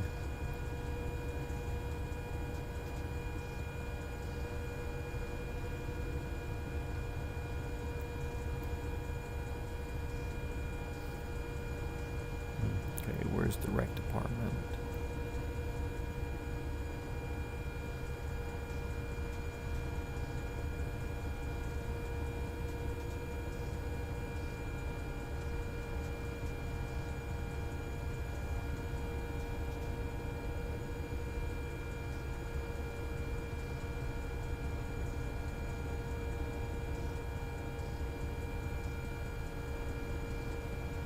Not quite over the house, but close.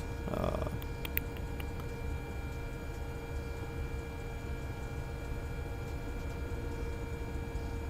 going to be fine on that airspace. Cool.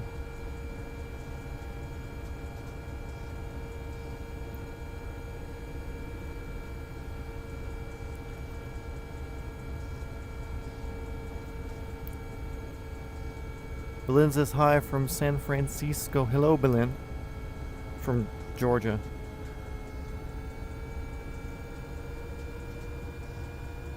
So yeah, what do y'all think? For the Round the World series, do we need to go to Benghazi, which is a day and a half detour? When we can just as easily hit it on a shenanigan session after a stream one night? I don't think it's like necessarily necessary, you know. We gotta see park and brake off.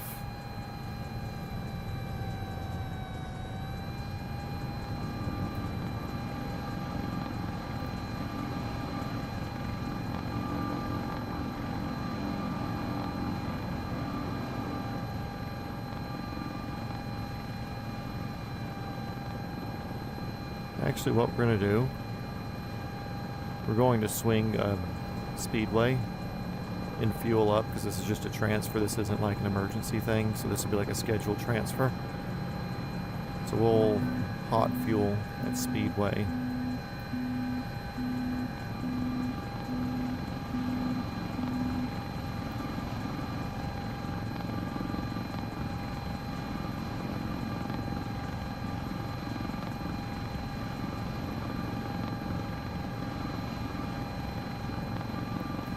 We'll need to go here first.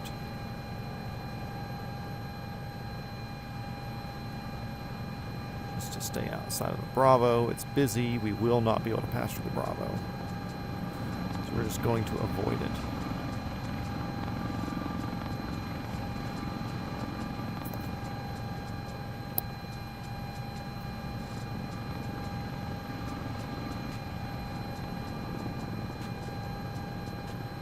Yeah, I feel like even though it's just a day and a half out of a 150-day series that's happening, 120 to 150-day series, I feel like it's not necessary.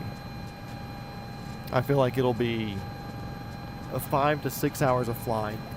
Just like, oh look, the building looks like a house.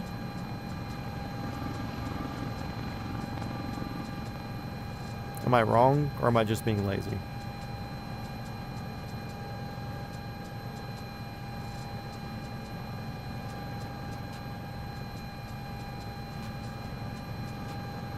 Shorter again.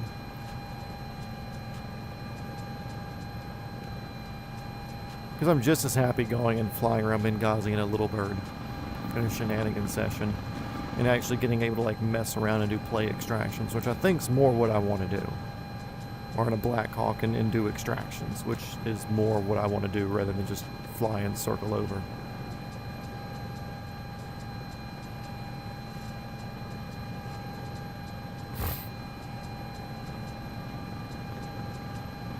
We will be staying relatively low because we're going to be under an approach shelf.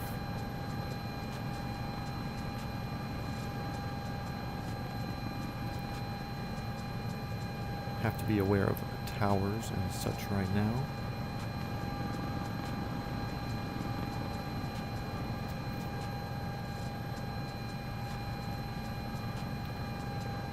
Yeah, I don't think I've ever watched the Mover and Donkey show. I know I've watched Mover's things before, because I'm pretty sure he has some stuff on his own channel, or else I'm thinking of something just completely different. Who knows? But I'm pretty sure I've seen Mover stuff before.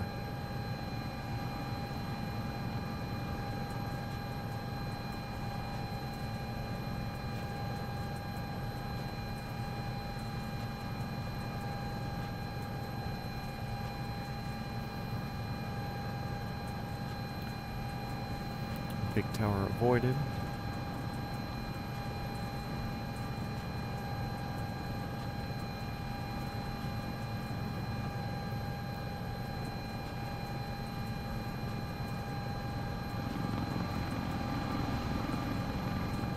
I'm not sure they have a map mod for Benghazi, but like that's the sort of flying I want to do. And even if I have to do it here in Flight Sim and just do it with the OH6 or with the Hawk model that I have here, you know, I feel like I'd be just as happy doing that, if even not more happy, because then I can spend 30 minutes flying around and doing crazy approaches and doing all that. And like, oh man, if I biff it, I'm not throwing away a 3-hour day, you know.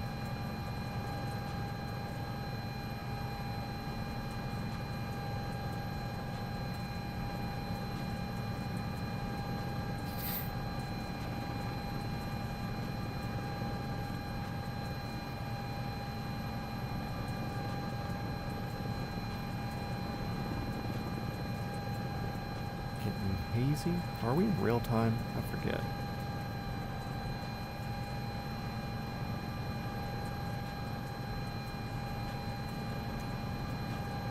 Yeah, we're live.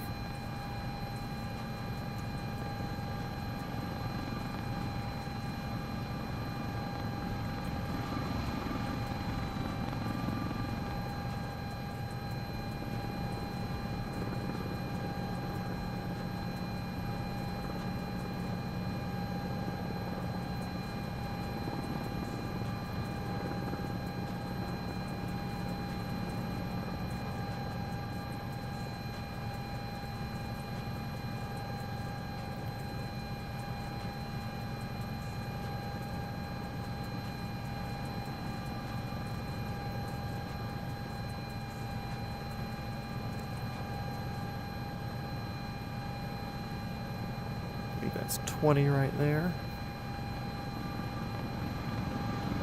Yeah, it's got to be 20 actually. We're about to go over 285 here. Tower head, there's the dump. We'll be on the left side of the dump. East side of the dump.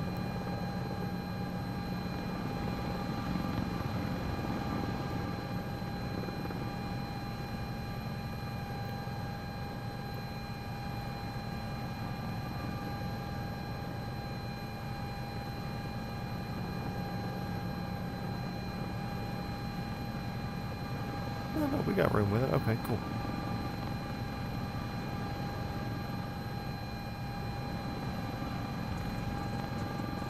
You might wonder why we're going this way. We're avoiding a Class Bravo. Does it matter in the zero repercussion machine that we're flying in? Nah. But why not have good practice, you know? Okay, now that we're getting down here,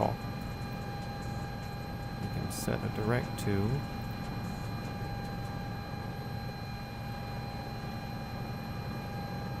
KHMP Speedway Airport. We're going to throw some fuel in here. We can get down to Macon and back to Atlanta. No stops with the passenger.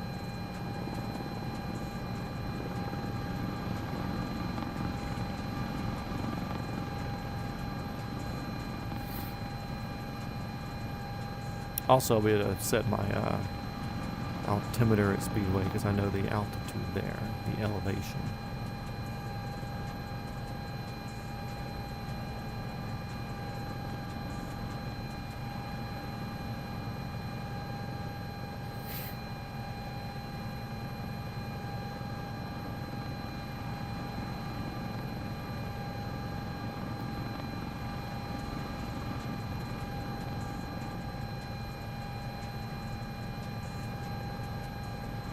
And there would be people approaching over us right now as Atlanta's right there.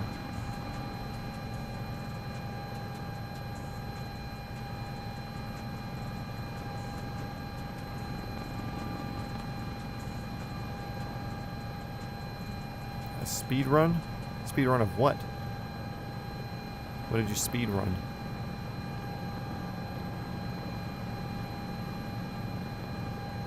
Or were you actually running?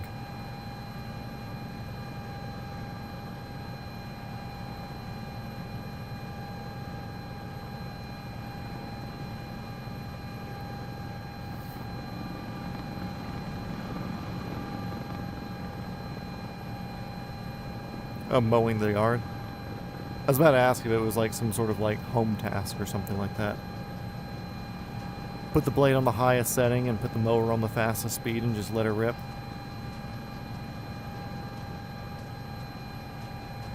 Or did you buy a minigun and just mount it at like grass level? Visibility's degrading. That's fun. Just hazy though, but we're good.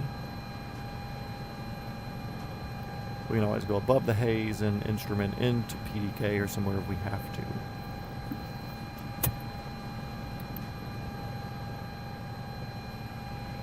One hour best time. Nah, I could do it in less.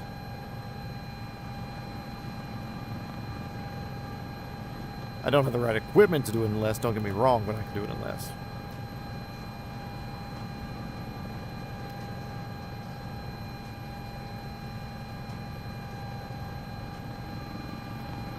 Pretend the brakes don't exist as much as possible in rabbit mode.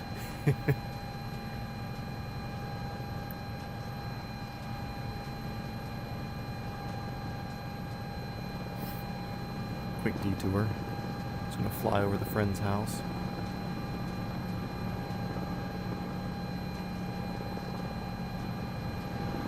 Which I went up there Sunday, and he was like, "Man, yeah, we always get these helicopters flying over the lake, the medical ones." I was like, "Oh yeah, because they're doing the Dodge the Bravo with 675 there." Man, visibility is really degrading. That's cool.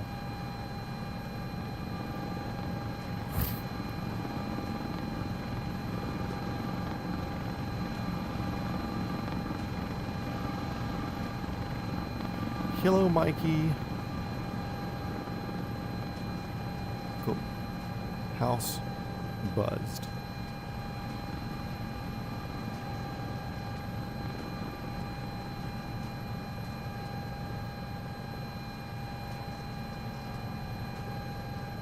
Like, I'm not saying I want a retractable gear helicopter that will cruise at like 140. But this is pretty nice. This is pretty nice.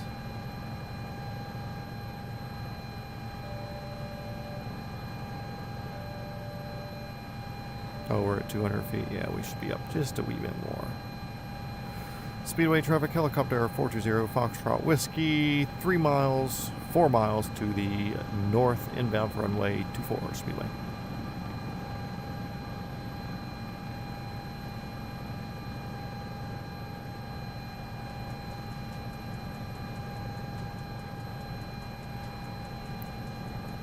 Dude, you could throw so many planes off doing calls like that with this thing, like, hey, 10 miles to the east or whatever. And then like a minute later, you're like, yeah, like 2 miles to the east. They're not expecting a helicopter to be ripping at 150. Visibility degrading, still happy. We're gonna run it.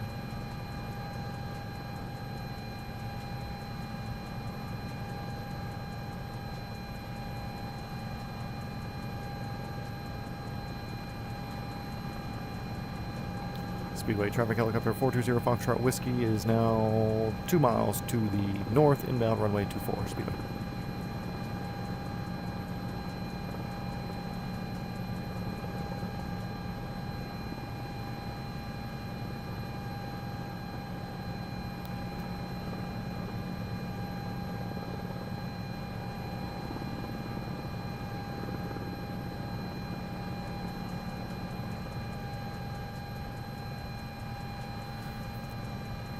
Big helicopter uses SFS. Microsoft to convince you.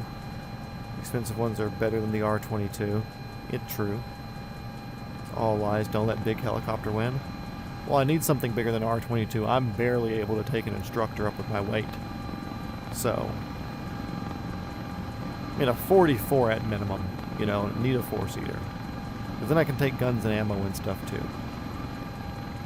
Speedway traffic helicopter 420 Foxtrot Whiskey, turning final, 1 mile final runway 24 Speedway.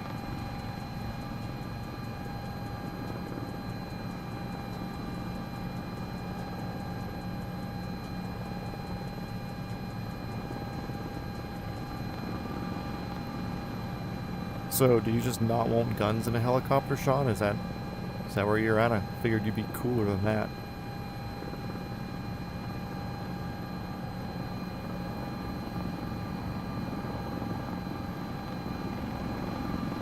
Till 60. There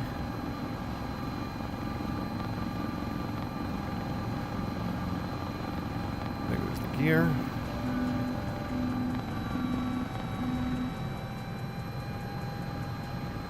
Gear down.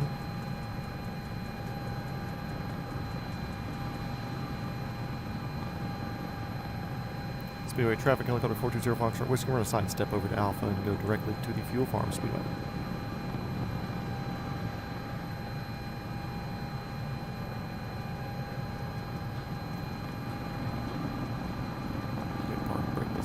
Sick.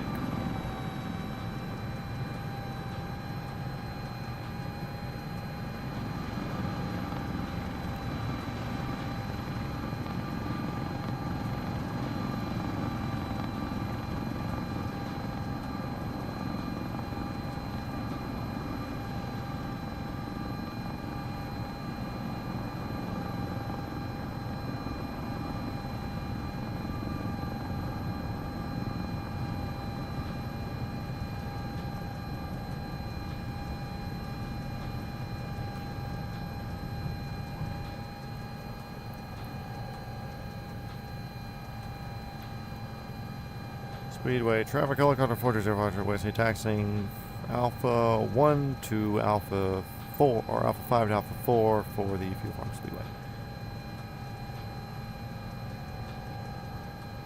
But also, who would not want a big helicopter? Twin engine Sikorsky? Come on, bud. That's called Made in America. This idiot parking right here where I can't get to the fuel farm.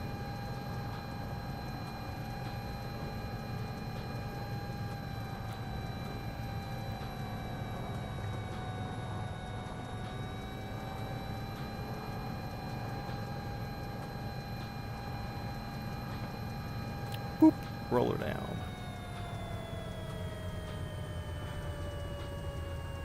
Okay, from here down to Mizakin.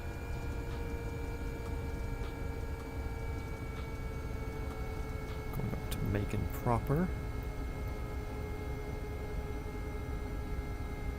Somewhere around here.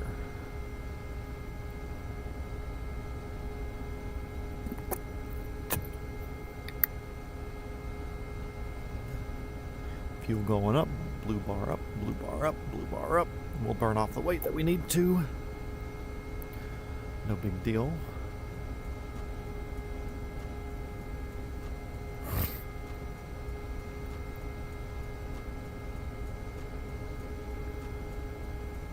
Oh yeah, we're swinging the house on this one. Multi-shout Matt doxes himself live. Keep throttle rolling up. Let's get back in operating range. No over torquing.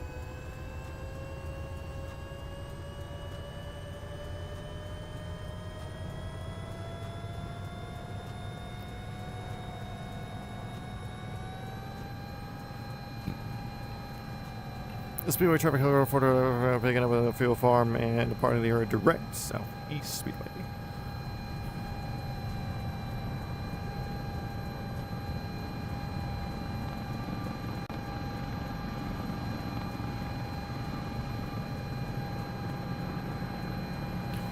Definitely heavy. I can feel it.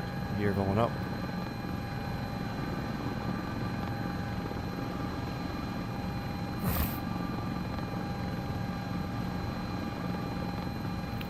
Also, if y'all are watching, you haven't clicked the like button yet, what are you doing? Gotta remember to advertise for myself some while I'm doing these.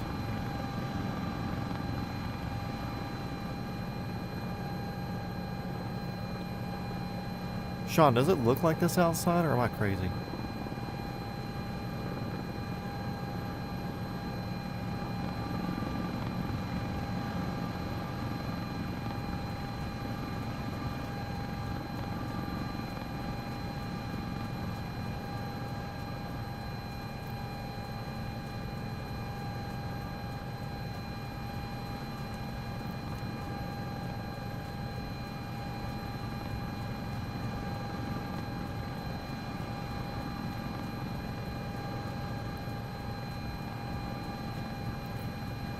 Curious if we're in Hampton right now, but it looks like this haze goes all over our whole general area of the world.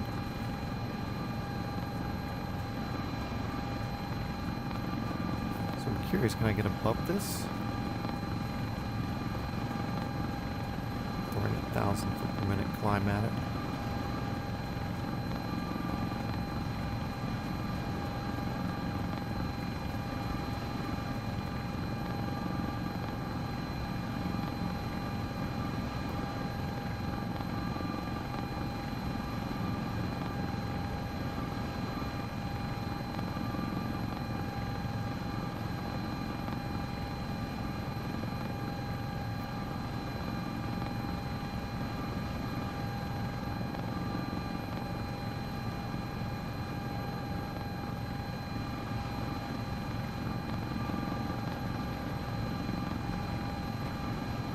Griffin traffic helicopter 420 Foxtrot Whiskey will be crossing the area 4 miles to the east of the field at 2,500 feet, no factor.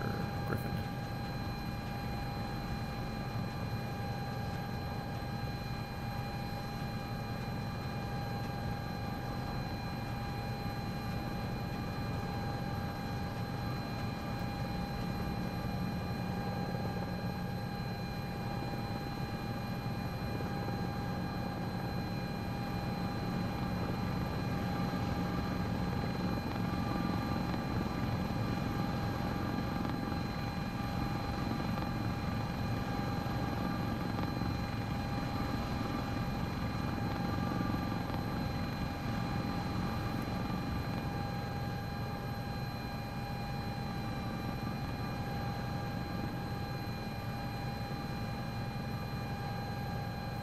I'll be able to get up to Speedway on Saturday. Oh, nice. I need to see what it's looking like. I haven't seen them fly 606 or November 74 606 in like 2 weeks. And I know they had to put 34 Lima down because it got a stuck valve. But it's getting near end of overhaul period on it.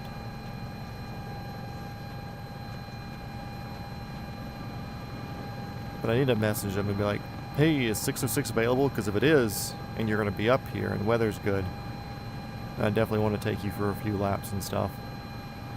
Maybe even do an off airport on the lake if the water level's good.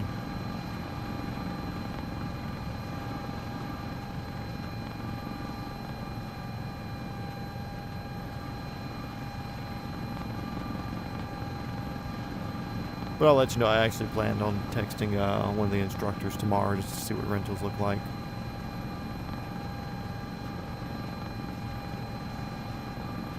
Weird. No fog. Something, though, some sort of information that this game is getting is saying, hey, visibility's degrading a bit.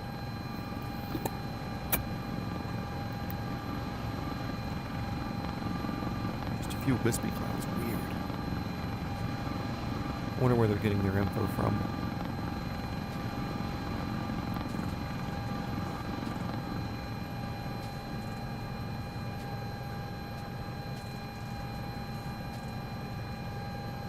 Now we're in like 2 minutes.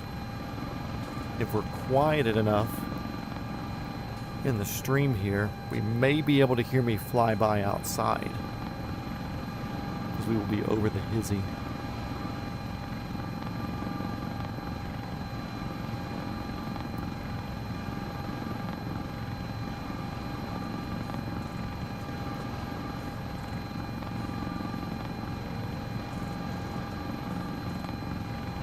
Is that CSG? Oh, interesting.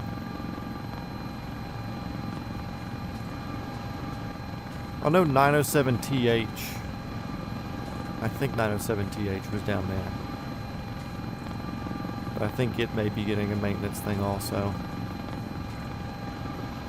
I don't know. I'll ask and see if any of them are available for Saturday. Because if they are, I got you. If not, then we'll do it another time.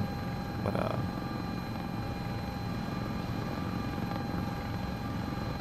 if one of them's good, I got you. Never mind, gonna be raining? Oh well.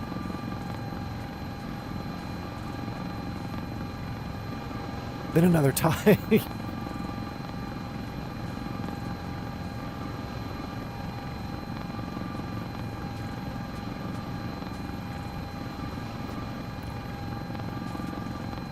Oh my god, multi-shot Matt, why are you flying so low? Because I'm going to buzz the house. That's why.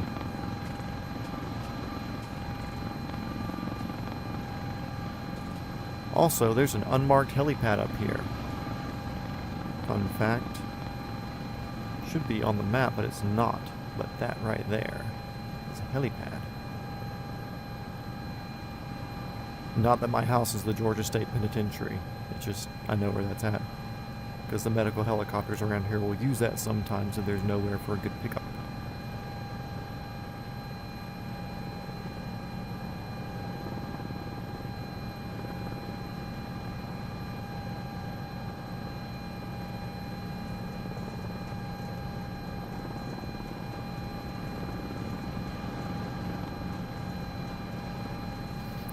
Yes, 704-606 is recently back, because I flew it the first time when it only had like 58 or 59 hours on it since an overhaul.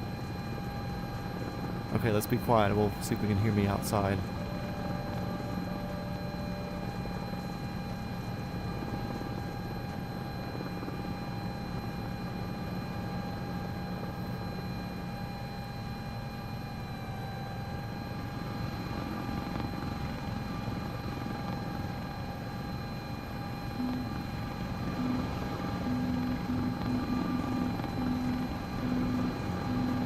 It's the hizzy! Okay, now to go save a kid's life or something. It comes second.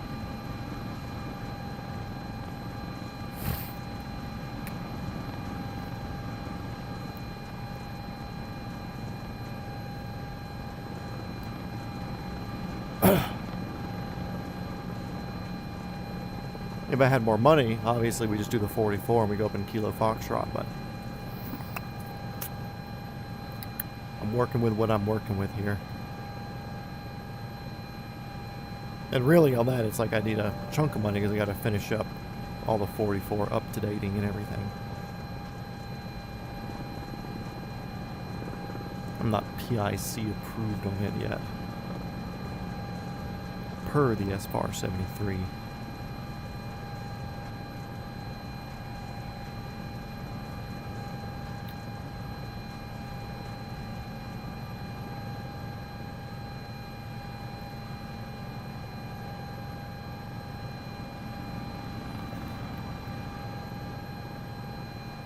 Since nobody's going to be privately on Saturday, I'll go to KATL instead.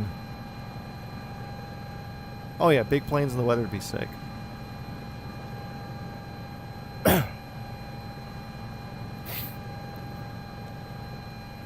Good misting action.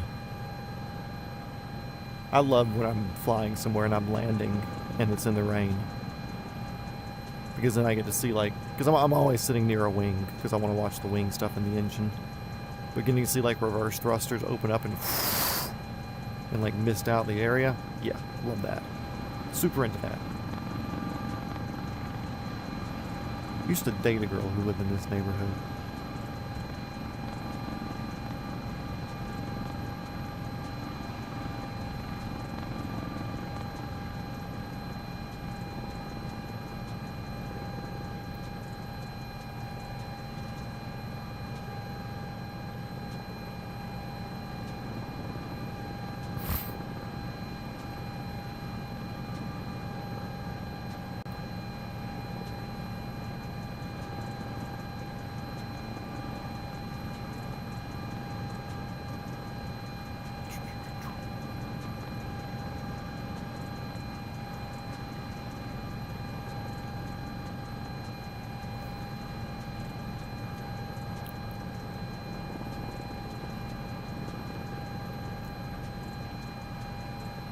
Hey, there's Juliet.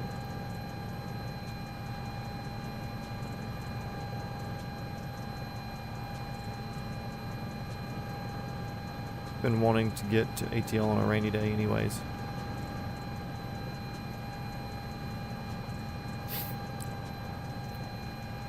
I wish that there were more airports with like legitimate spotting spots. Like, PDK kind of has the bleachers, but it's okay. But, like, dude, if you could put a little bleacher section or something kind of near an approach or departure in. So it's like, cool, you got to get the right date to get people on the side that you want it to be. That would be cool.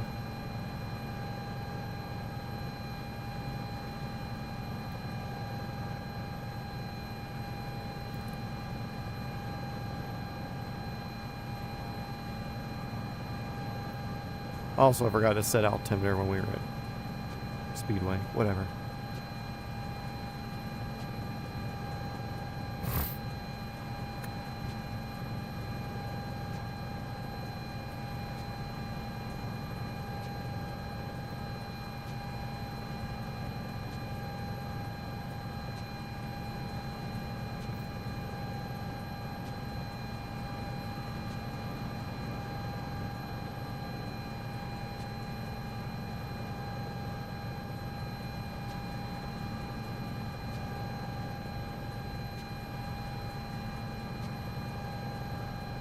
You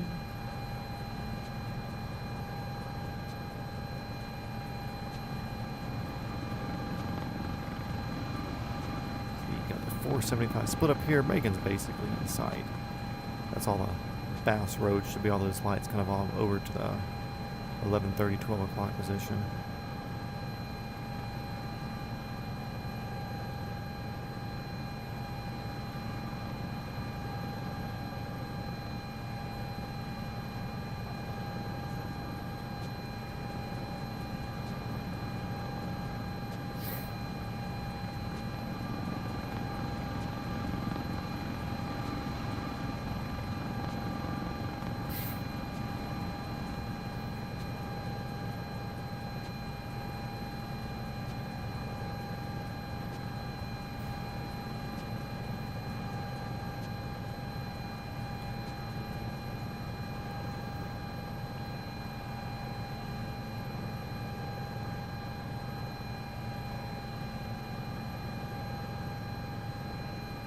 Whatever this thing is, taxi lights are they're attached to the landing gear.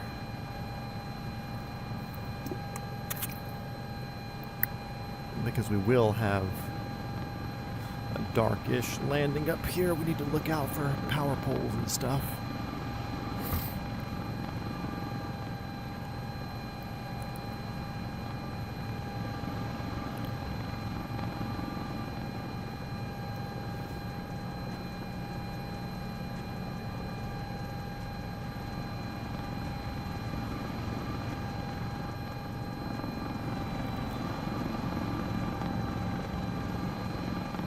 Don't mind me, I'm just looking for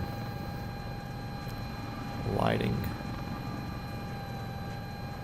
I think that's here.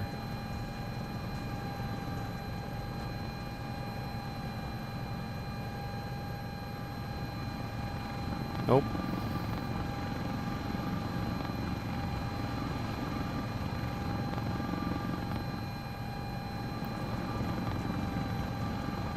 I'll look for lights when we get down here when the medics are working with our people.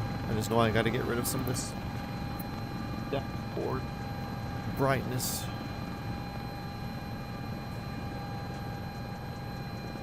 Usually there's a knob or something that's baro set there.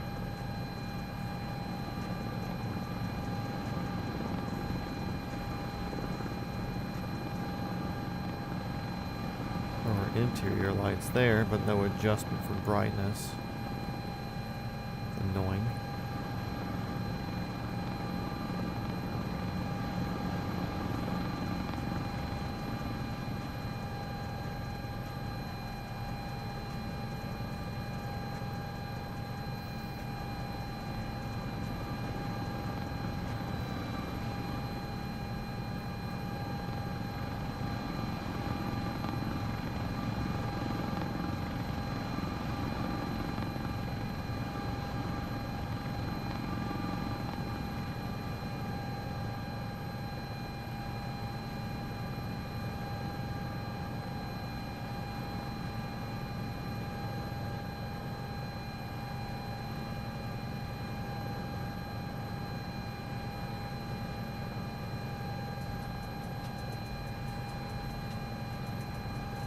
Lame, none of those. Okay.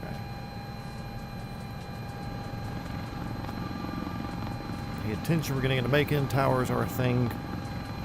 I don't think we'll be in Macon Tower airspace, though. Let's see.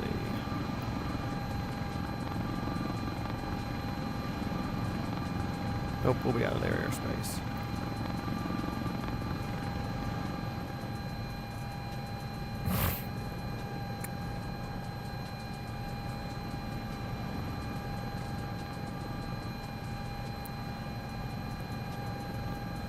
There we go.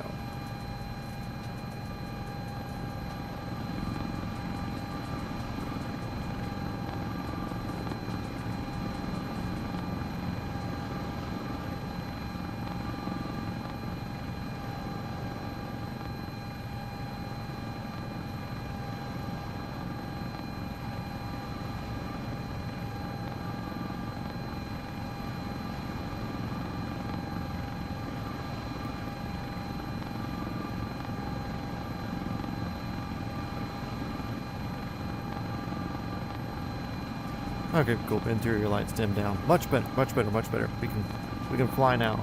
I can stop being wiggly for our medics in the back. Where are we? Bass. Got it. Focus up, people. There's a kid that needs our help down here.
Co-pilot's quiet as shit over there, ain't she?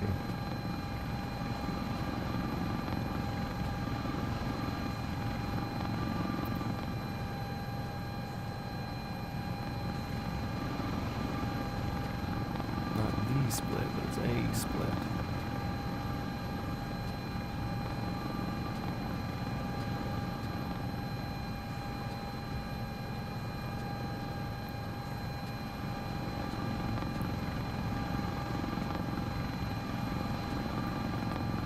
Start lowering the power some. I believe all these lights up here is going to be where we're going.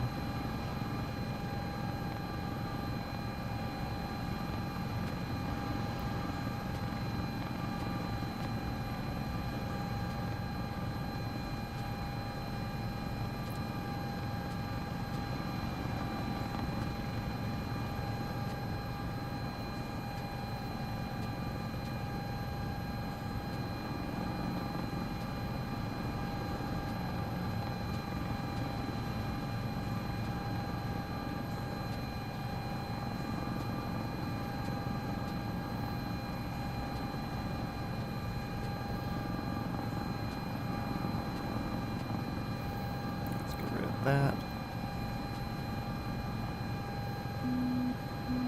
Yep, I know.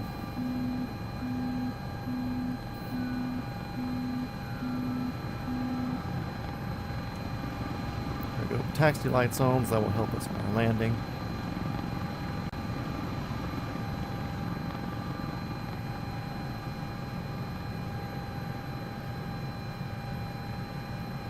Power lines over here along the river. Got to look out for those.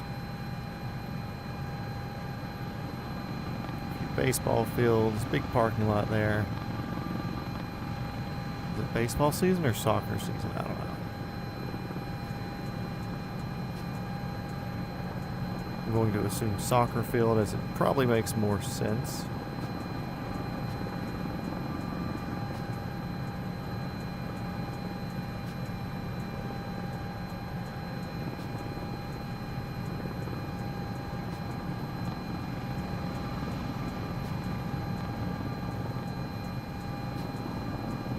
Like our go around angle here more. I'll deal with whatever wind we need to. But I'd rather push a go around over a river if something happens than over a crowd. You know? Gear is down. Parking brake is off.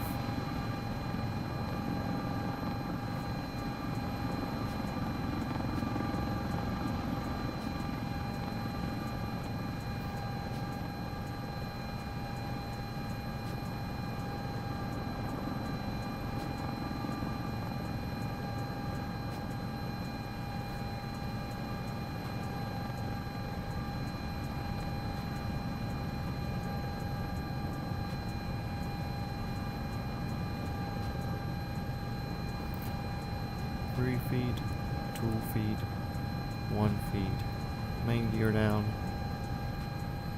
nose gear down, park brake on, that light off, that light, spinner down.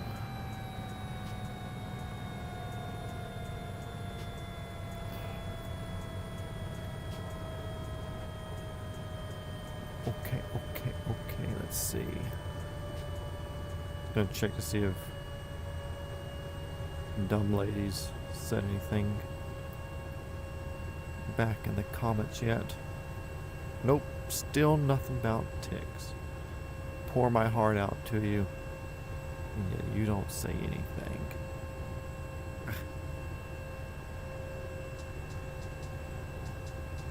Oh well, it's all part of it.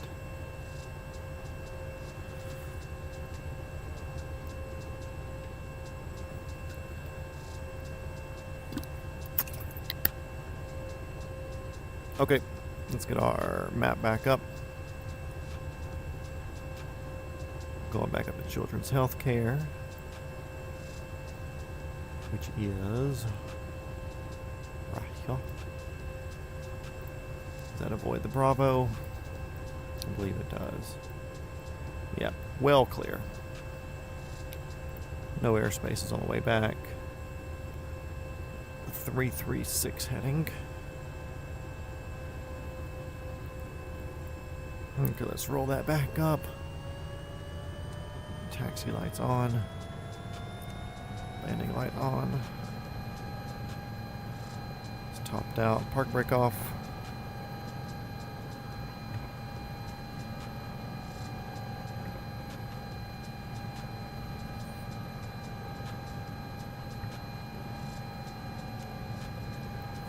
I guess parking brakes also map to taxi lights.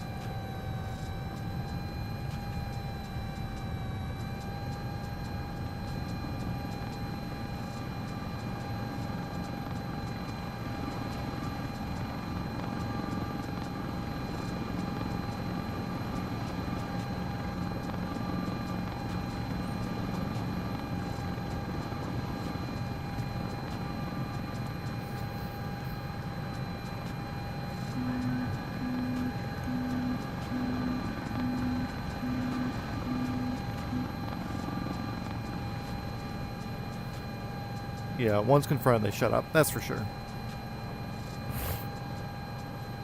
And it's such a weird thing because even specifically, I forget if it was Instagram or X or YouTube. But one of the guys that had commented, like, I'd answered like 3 questions. He's like, well, then tell me what the tail number on the helicopter is if the information's already out there.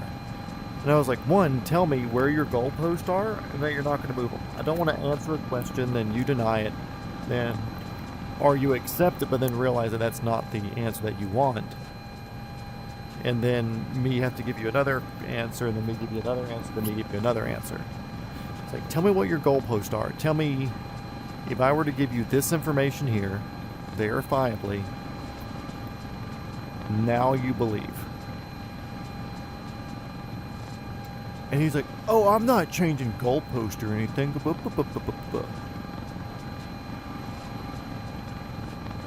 And I gave him the information, never heard back from him. Yeah, it's ridiculous.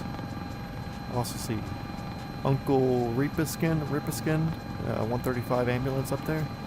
Hello, fellow ambulance flyer.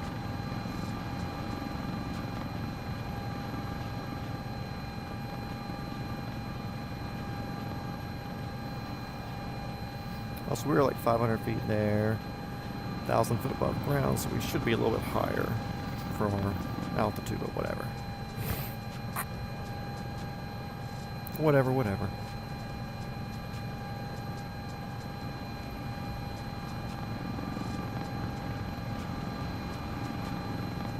Yeah, it's just easier for so many people just to be angry rather than accept the fact that something's happening that they just don't understand. They'd rather just be angry on something that they also don't understand. It's easier to be angry than to accept. It's a very demonic thing if you think about it. Very evil trick that our bodies play on us for... Our bodies and minds play on us. It's like, oh, you're going to be... It's so much easier for you as a human to just accept something is wrong and be angry about it, rather than accept something that you don't know or that you're wrong or whatever, but be okay with not knowing. People would rather be angry as a defense mechanism.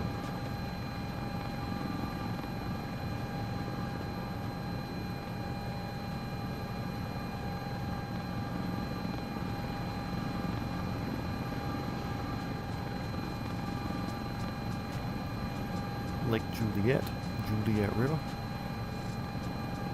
Well, not Juliet River, it's Coney River, I think. That goes through Juliet.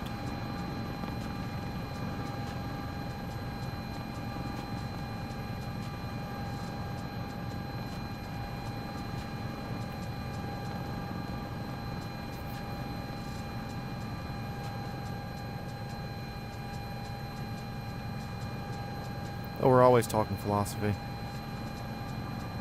I don't talk about anything that isn't philosophy. Just different levels of philosophy. Some of it's philosophy of like, helicopter cool, and it goes burka, burka, burka, burka. And other it's philosophy about human behavior, about not accepting defeat, and rather they just be angry about being wrong. Then accept the fact that there's things that they don't know about.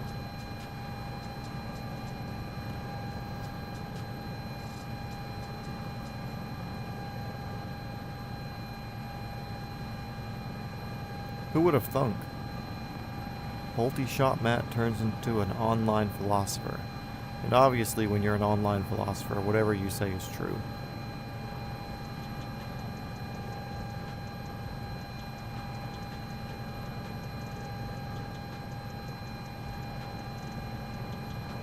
What a nice little night flight here, though.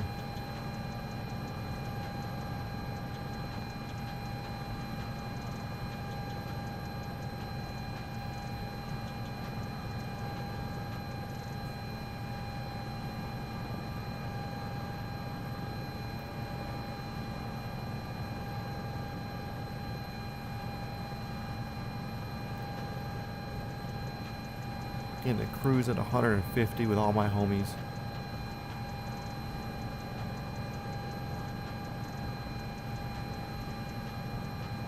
Also, I'm not saying it'd be way cooler showing up in something like this if you were flying a helicopter somewhere, but like, somebody showing up in an R-44, and then like us showing up in an S-76C++, or like an Airbus H-175, which is a world record holder. Way cooler.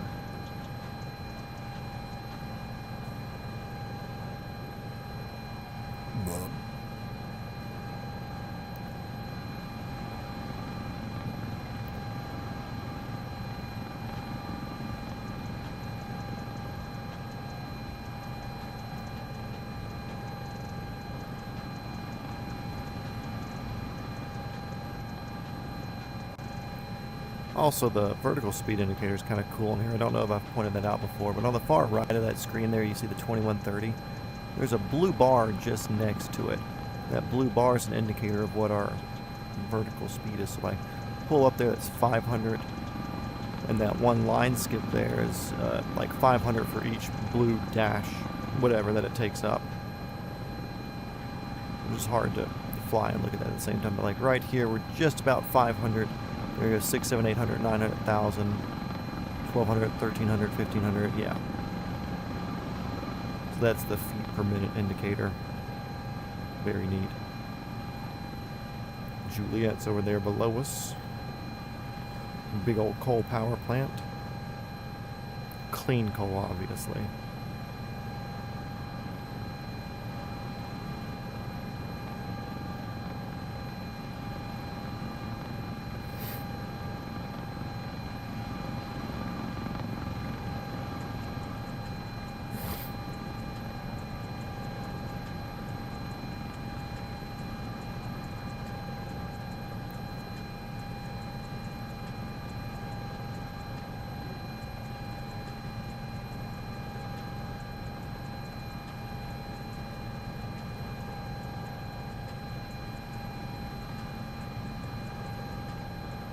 Okay guys, if I text Valeska and be like, God, I can't believe you're not in the stream. When she gets in here, you all of you have to be really salty that she's not in here, okay? You'll have to be like, man, where have you been? I thought Matt was cool to you. Do you not think Matt is cool? Okay? Plan? Deal.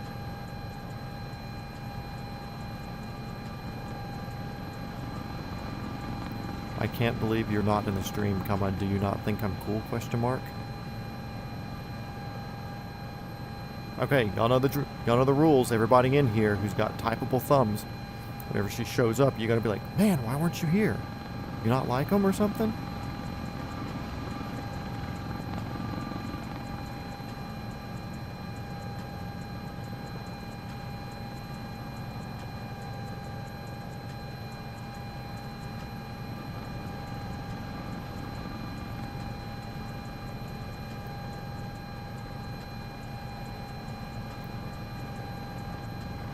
I didn't know you were streaming, is what she says.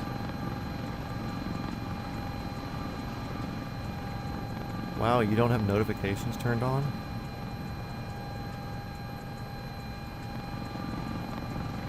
I thought I hired her. I can't afford to hire anybody.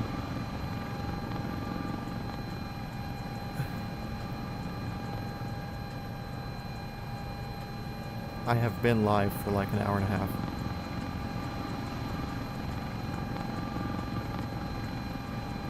I have been live for like an hour and a half.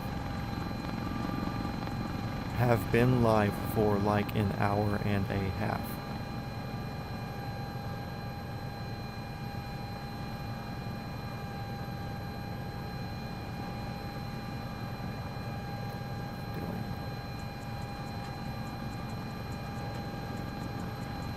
Okay, everybody be cool, be cool.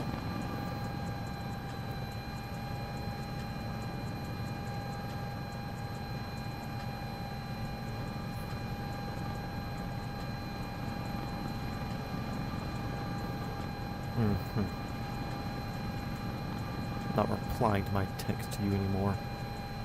You gotta get in here and talk.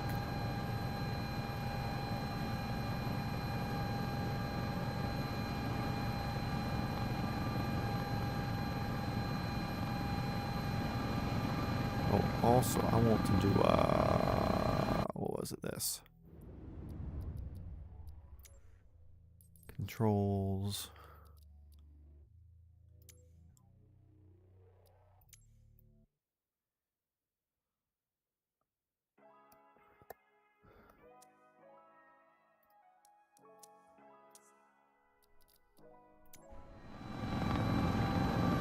Oh, why am I so tall?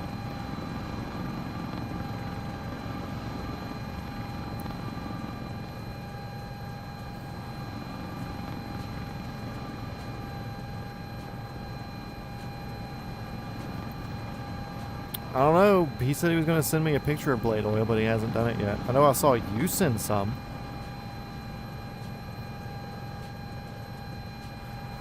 Oh, that's also annoying.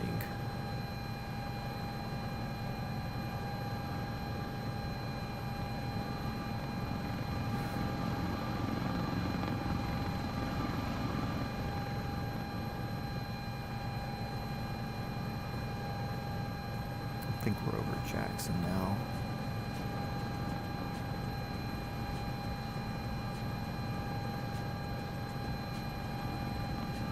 I don't know you.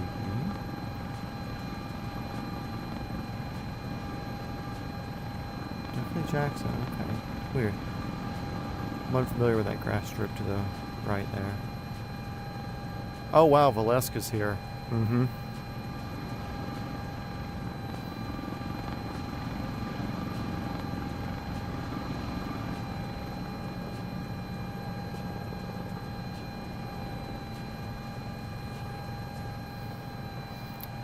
Wow, I thought like you enjoyed watching the streams or something. I guess not.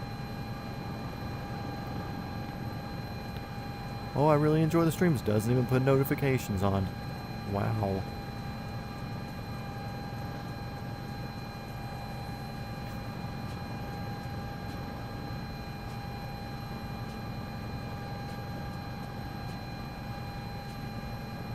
Osprey's a blade oil. Osprey's a bird. It's barely even a helicopter at that. It's always funny, like, some people will send me videos of Ospreys, because they know I like helicopter stuff. And, they'll send me, like, Osprey videos, and I'm like, okay. It's like sending me a video of, like, a normal airplane doing normal airplane stuff. Okay, cool. Not that exciting.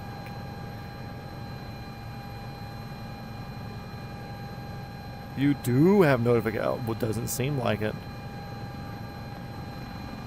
You told me that. Mm-hmm. Just seeing if you were actually, you know. Never heard of anybody else's notifications not working. It seems like a made-up thing, you know. Yeah, Ospreys are cooler than planes, but they're not as cool as helicopters.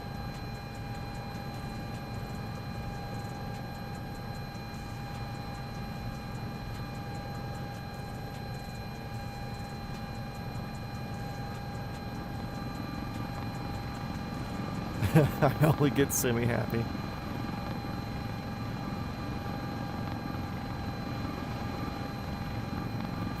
Yeah, usually I text you because I'm like, oh, look, a heads up, I'm about to stream. I figured you did have notifications on. I figured you had some sort of, you know, programmed alert system that would like send up a bat signal or something like whoop, whoop, whoop, whoop. Mad stream, mad stream. Star Mozart, where are you flying? TBM 930, cool. Cooler than helicopter. Look, you're lucky I like you, and then I think you're cool. Are they more complicated than helicopters? Yes. But they operate on a completely different thing, so I don't think they're classified like helicopters. I think they're more airplane than helicopter, in my opinion.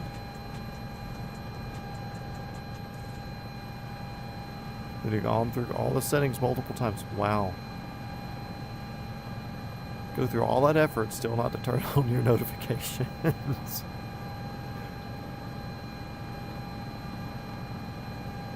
Like, I'm in here trying to save kids' lives because we're flying Children's Healthcare Hospital helicopter. Do I not have logo lights?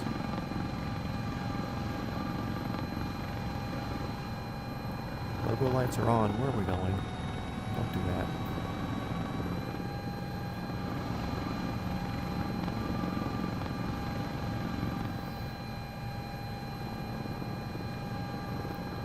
Yeah, you don't have a flashbang claymore set up on your ceiling or like a fire alarm for the room that's automatically wired to go off whenever I'm streaming?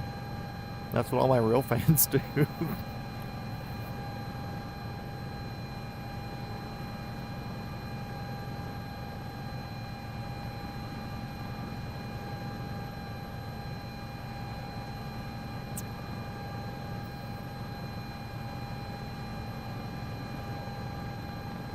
Yeah, we just doing a little flying tonight. I told Grok, because I had it make all the missions for us. I was like, hey, give me 5 missions up to 120 mile radius. So that's why we had this trip that we just went all the way down to Macon for.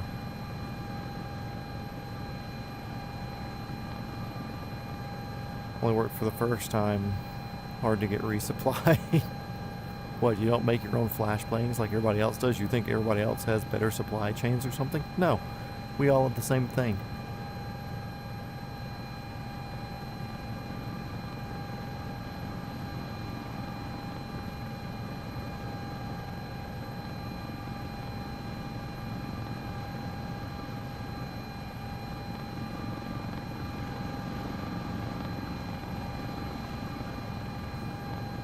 They're not explosives. They are airsoft supplies. Duh.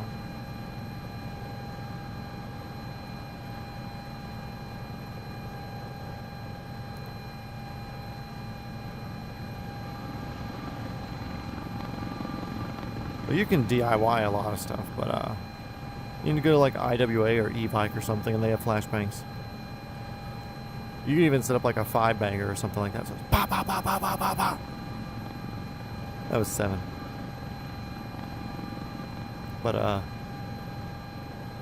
MFC training, Charlie, Foxtrot, Victor, Victor, November, Edge. Why's he gotta be so different?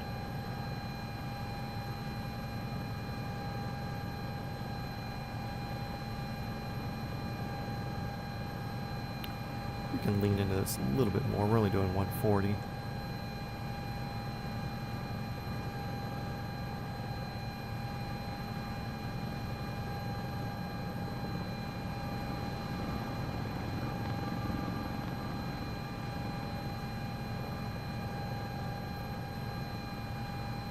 Now, there's got to be a way to put like an air horn on a notification or something.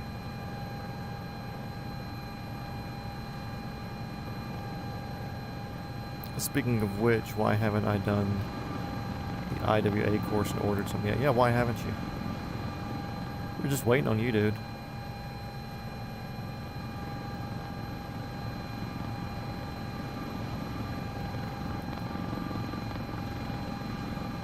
I literally had so many friends asking, and I was just like, Sean hasn't done the class yet. I don't know what to tell you. But it's just like an online course for them, right?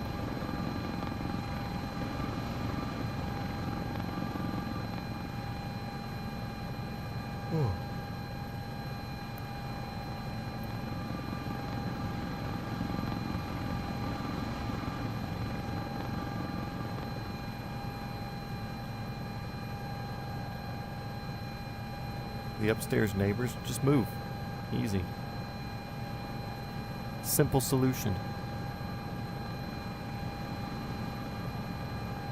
6 miles, 4,100 feet. Haley is a cutie. Oh no. You know what that means, guys. It's correct. Woman driver. Will avoid. I assume she's on an approach to Atlanta. So we're going to make sure we're well below that.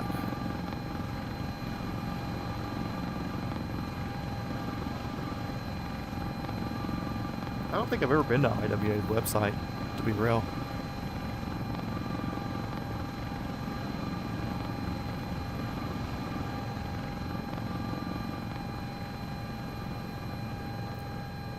She's not moving. Oh, there she is. Must have paused. I'm gonna fly up there and buzz her. It looks to me like she's out of the pause menu.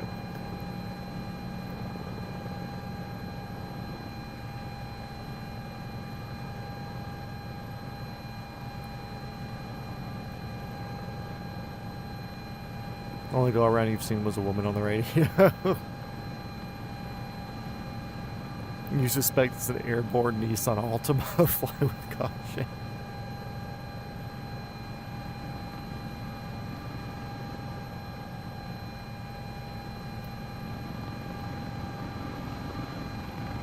I've got no problem with them flying. I've got no problem with them doing social media.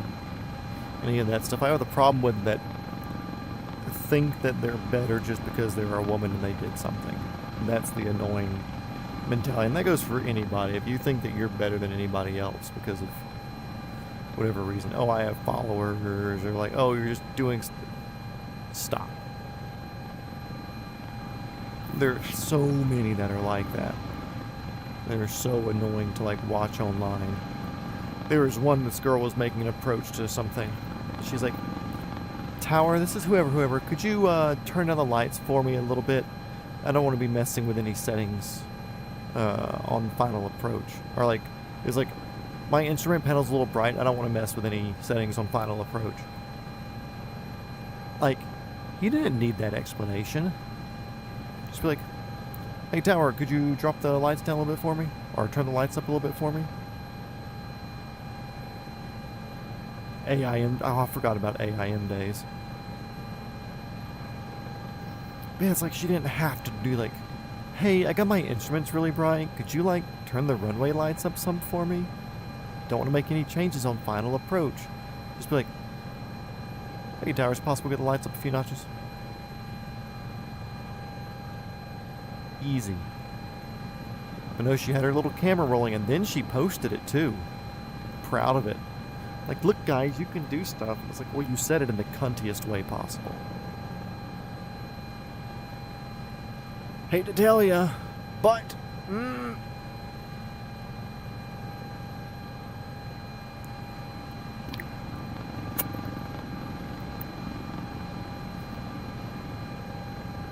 There's another one that everybody really didn't like. I forget, she was dating somebody who's also in the aviation space that had a whole bunch of bad opinions that nobody liked. But she was like,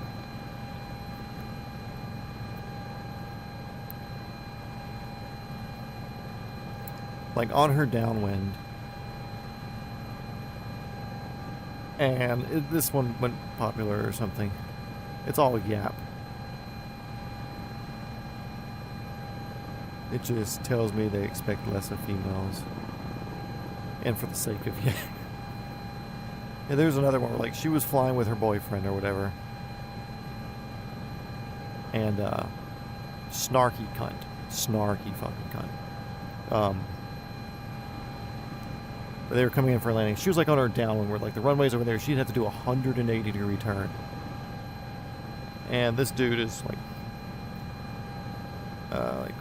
hey, whatever, turning final, and she was like just starting to do this on like her 180, so not even on base yet, not even on final yet, like leaving down when this guy's like, hey, whatever, turning final, runway, whatever, normal call, because they were obviously not turning yet. She's like, well, you better hurry up, we're on base, or we're on final. And she's like, I can't believe he pulled out in front of me. It's like, you posted the video of this, and everybody watching the video was clearly able to see you were on downwind because you did 180 degrees worth of turning after this guy made his call. And then she's like, okay. Or like they get down, she's like, I'm not going to make it. And she, Cherokee, whatever, peeling off. It's like everybody on frequency was worse off after this because of you. Ironic, low-key misogyny. Oh, I'm cool with it. I just don't like people being idiots with it. And the only reason I'm saying that is because people will get that, oh, I'm doing this, and I'm a person who is the outlier in this world. I'm the... Instead of being like, hey, I'm a guy and I'm doing this, like, I don't feel any better than any other guy pilots. But she feels better because she's the woman that's got into the man's position of being a pilot. Or the stereotypical man's position of being a pilot. So she has that attitude of like, well, I'm not supposed to be here, and I got here, so I'm better than you. That sort of attitude, which is disgusting. What's that boom doing so low?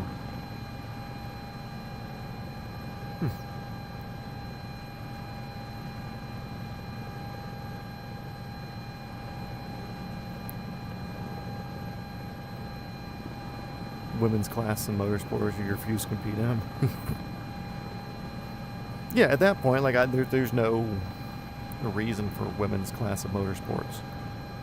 In physical things, yes, obviously men are stronger, built different. Sure, there's a few outlier women, just like there's a few outlier weenie ass men. But it's like, that's not just normal racing if you want to do it. You're nothing different.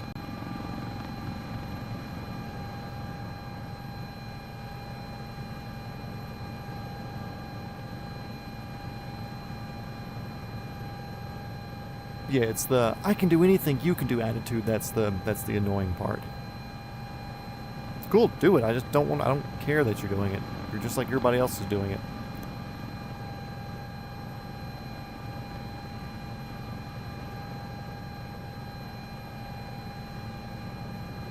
Okay, a few miles out from the hospital, start looking around. Lights or everything are good. Fuel 75%. So we're nowhere near as heavy as we used to be. I'm going to turn our Lizanding light on and our Tis Taxi light on, which I believe is on now.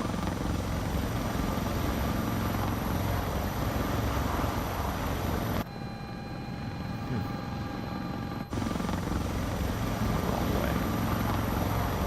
I think it might only be when the gear's down.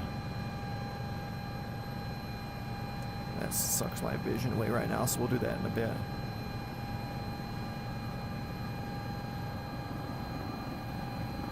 Okay, I'm starting to slow down, Collective down, cycling back, throwing up the brakes. 1 mile from landing.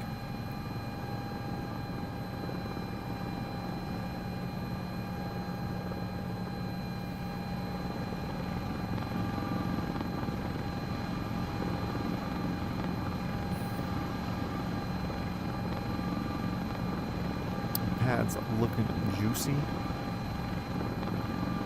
That's the correct way to talk about a landing pad.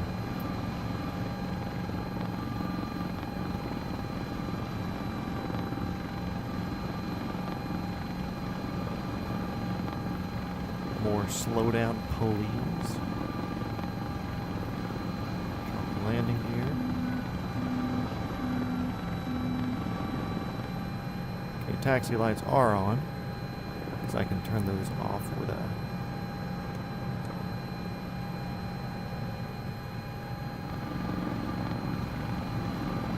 Now I can take my tablet away, since it's in my way.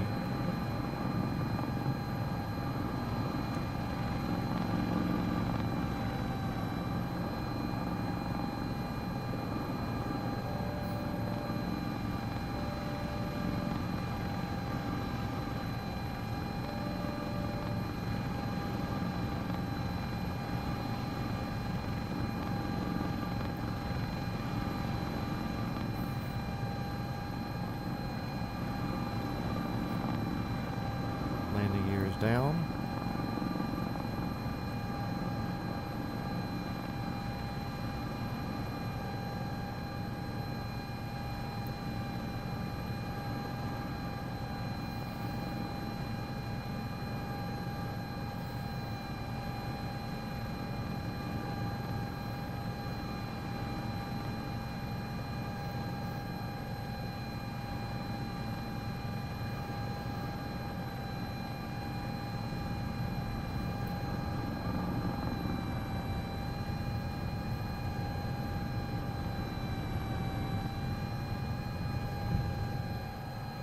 And park and brake.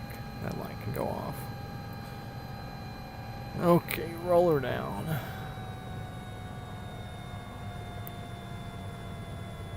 Girl power, roar.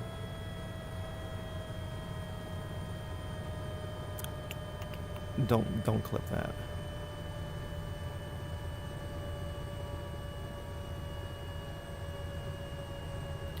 Walmart and Rome. Wellstar, Fulton, and Roswell. Now, we've done 3 trips, pretty long trips. Do we just go to Benghazi and fly a helicopter now? I don't want to be on here too late, because we got on at what, 7:30? 7 o'clock was start stream.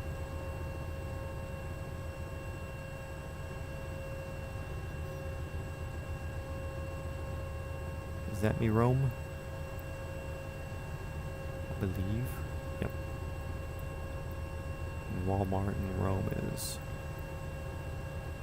over here, I think.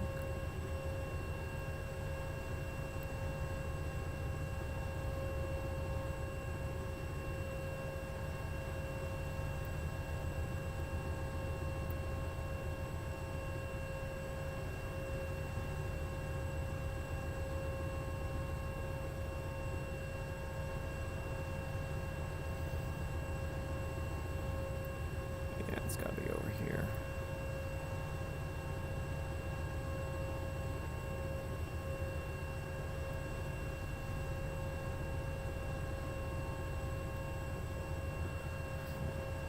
Okay, guys, what do you think? Do we go to Rome, Georgia, which is a 20-minute flight there, 20-minute flight that, so 40 minutes more of flying to finish out tonight, because I don't want to do the 5th one, or do we just go to Benghazi and do some military-esque flying there for a quick little shenanigan session? I kind of feel like we do this and just call it a night, and we'll do the shenanigans after the next Round the World stream, or just have like a training to be military pilot stream day or something.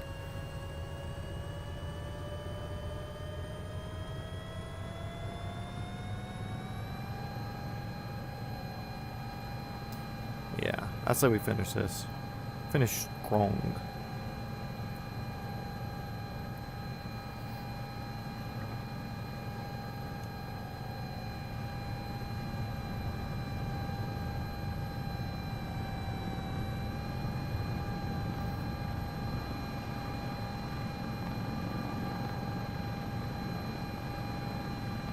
Benghazi.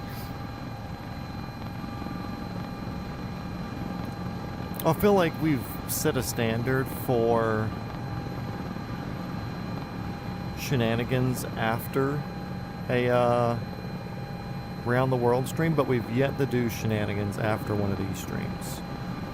So I don't want somebody to like come in here looking just for EMS flying, like coming in the stream now, and then being yeah, Benghazi kind of deserves its own video. We'll make it like a unique military points sort of video, and go hit Benghazi and some other places.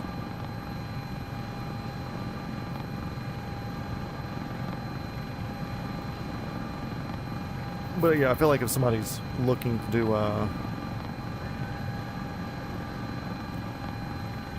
EMS sort of things, they kind of want to watch EMS sort of things.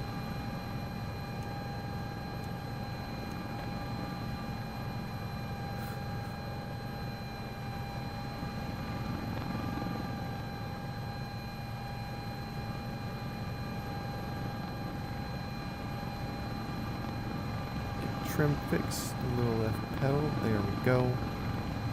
Grabbing some altitude, gonna get to like 1,000 AGL.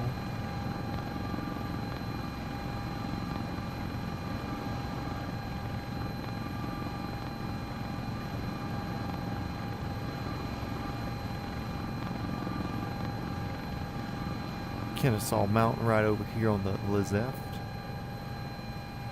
Flying over another homie's house-ish.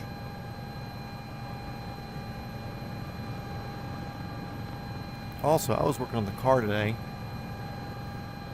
I was trying to get a hose off of a nipple and slipped, and my bottom of my hand punched a stud, ripped some skin off. It's bruising and it sucks.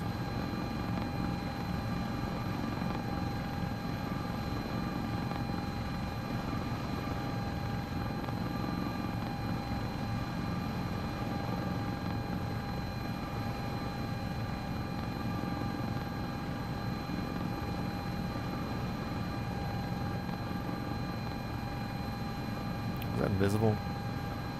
Put my hand over here. Watch my screen. See if it actually is visible.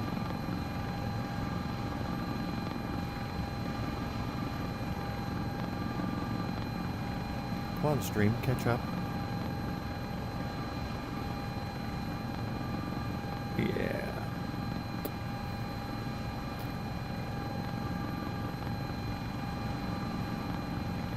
Arnica oil for the wind.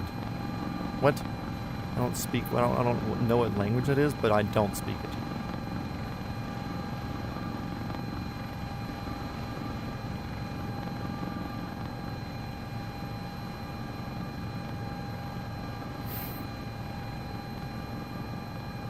Also, and just putting it out there, I'm winning the lottery tonight, in case anybody's wondering. In like, what, 20 minutes, whenever they do the drawing. So just know. I'll still continue streaming, and I'm going to act like I didn't win the lottery, but just know that I did win the lottery. And that's here in a few minutes. But I'm going to play it off convincingly well that I didn't.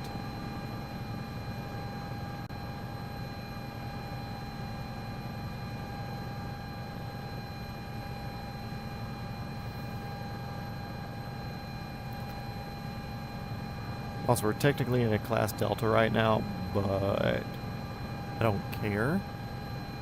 But we'll do whatever. Kennesaw Tower, Helicopter 420 Foxtrot Whiskey is just about to enter your southeast corner, transiting at 3,000 to the northwest. Permission entered. Last second. Get in here. Save that baby's life. We'll help you heal your hand. Oh, okay. Or, hear me out. Okay, another good idea. I ignore it, except, here's the big thing, okay? Except when I pick the scab. Crazy idea, I know. But I think that might be the winning idea.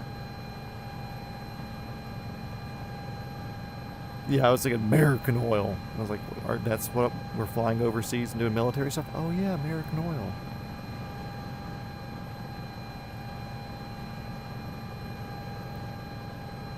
Yeah, I'm leaning in to pick the scab.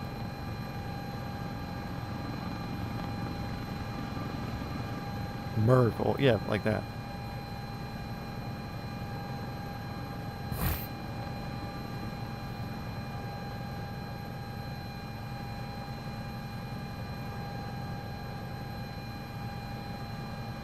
Yeah, one of my friends lives like over here, it's north of the airport.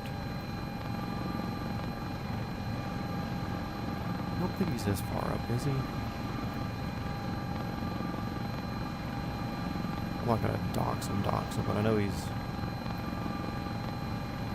north of the airport somehow. Yeah, he's somewhere. Yeah, because it's this big circle area where he's just north of it. So, hey George. Happy 1-year anniversary, George. Today's my parents' 35th, 36th anniversary.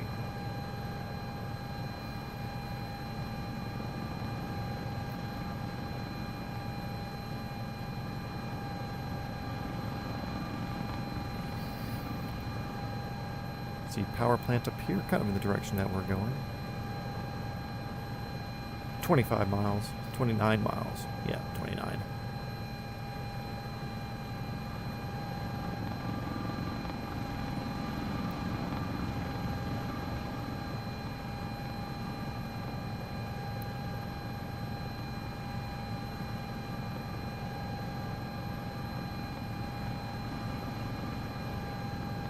Technically B&E right now because we are higher in altitude than normal. There we go.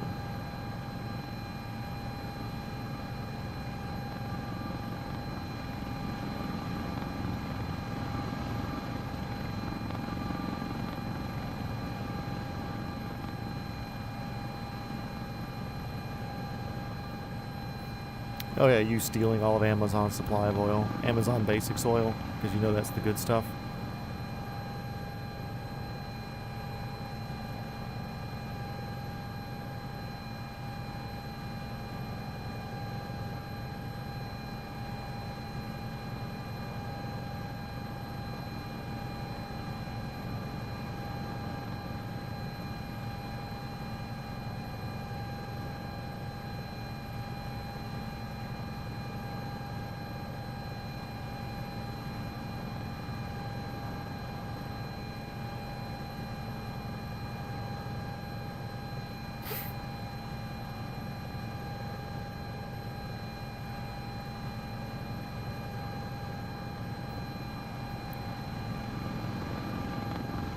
Lake Allatoona. Fun fact, and I will straight up dock somebody right here. Don't care. If you like Motor Trend and Roadkill,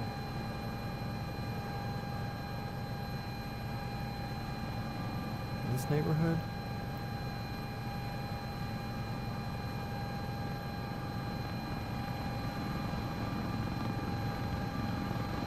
one of these neighborhoods on the lake over here.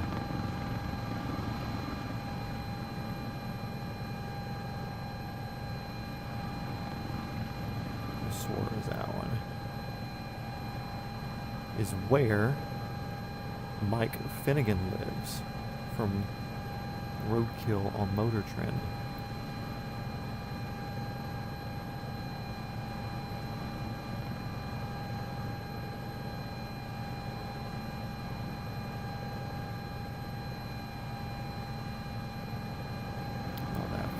Maybe it's further north?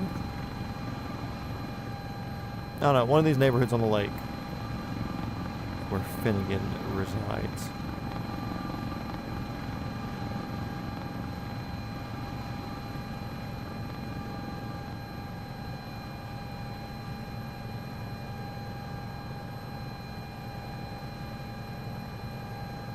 I don't know, anyways, fun fact, whatever. Southeast Aviation, good night. Thanks for being here, dude.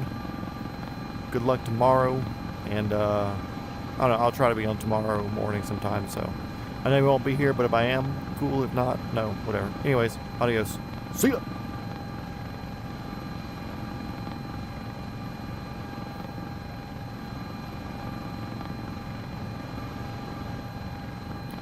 Delta flight. I didn't know Delta ran out of Rome. Interesting. They move in too. Nice.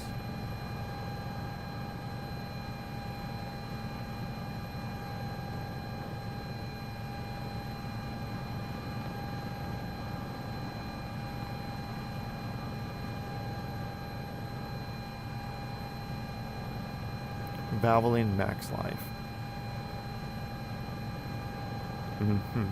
Likely story.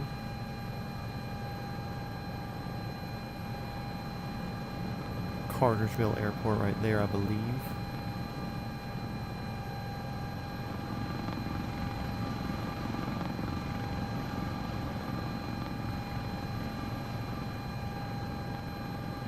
We're after hours at the airport here. Rome traffic, helicopter 420 Foxtrot Whiskey, 15 miles to the southeast, inbound, direct ramp.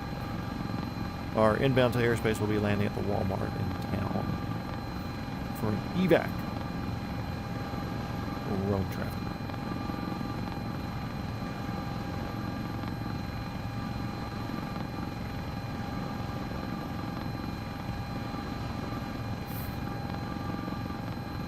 Keep thinking we're going to the airport, but no, we're going to a Walmart.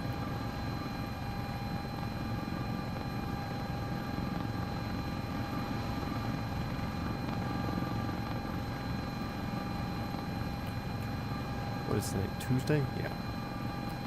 We are good. Yeah, Velasquez, I can't believe it took you forever to get in here. We were having some good talks and everything. It was fun. I was talking about the kind of sick, demonic prank nature of people, where discussing the helicopter tick video,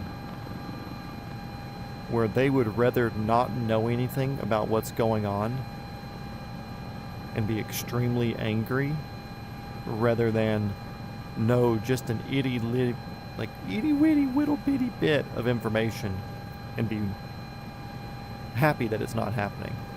They'd rather be angry.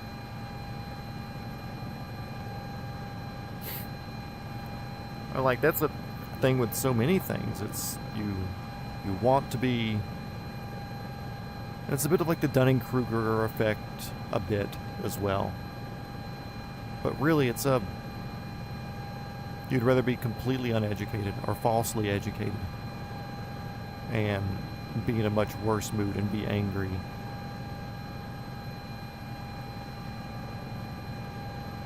I mean, it was at least 1 point. It might have been 2 hours. Started at 7.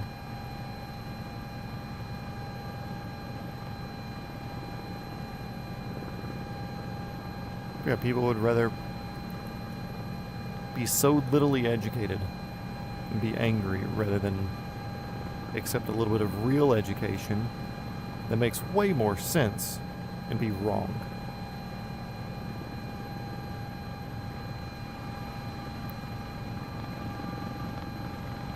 Baffling. Absolutely baffling.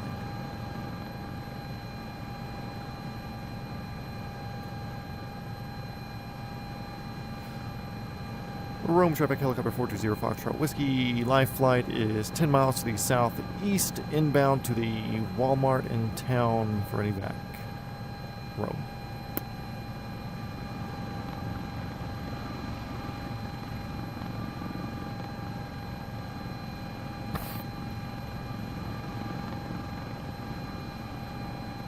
Yeah, there's so many little things like that where it's just like the human nature. And part of that sunken cost fallacy. I mean, it's like, cool, we've already invested all of this money, which is time and effort and energy and comets or whatever that's of value to people in their mind. And they've sunken this cost in there, and it's easier for them to just accept the fact that they are wrong and keep being wrong rather than throwing away all of that investment that they have in it than to like learn the correct opinion. Justification to sustain shitty attitude? Yeah, I could see that.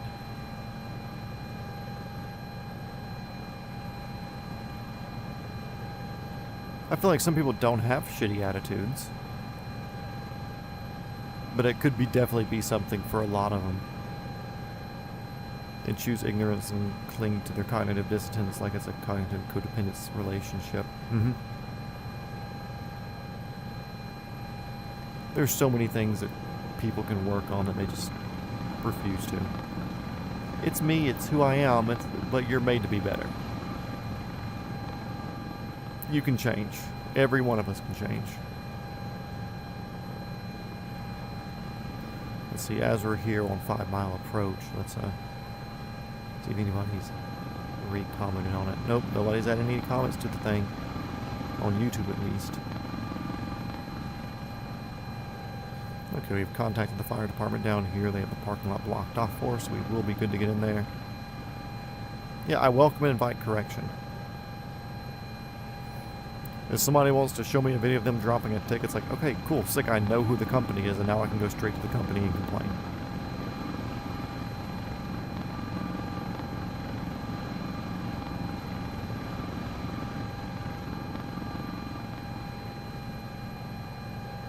And I will gladly call out somebody doing something bad.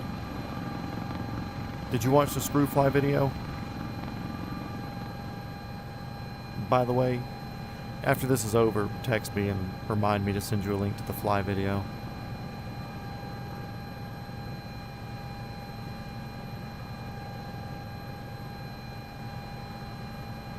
A little bit of left pedal. Got winds coming in and out of the south.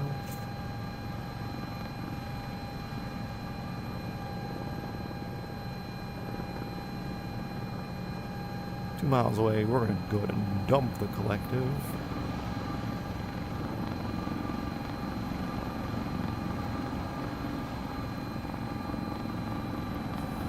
Really getting our airspeed down here. Waiting for 60.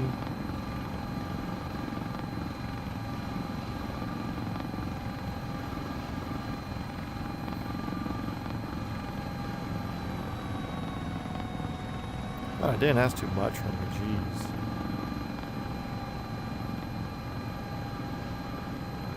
Here, I'll go ahead and click that.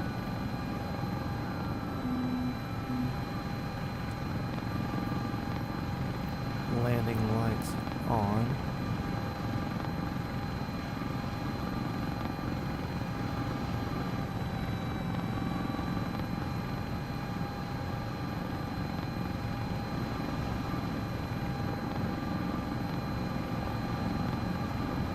Fire department has cleared this road for us. It's so nice of them. Said, you know what, this road's going to be the better place for you to set down at.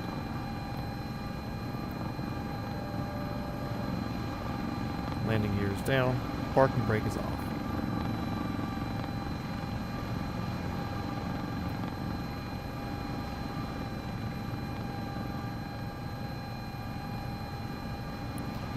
And also, I don't think this is the Walmart, but this is where we're going to play the Walmart is.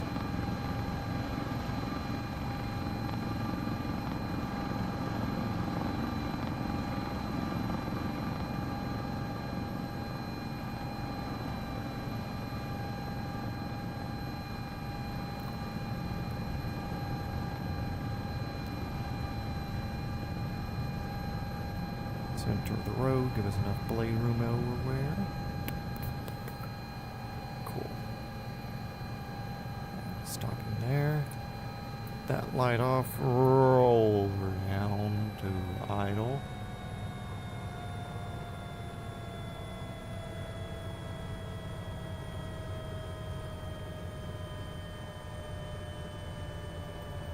But can I change it from a woodland boy into a multicam boy?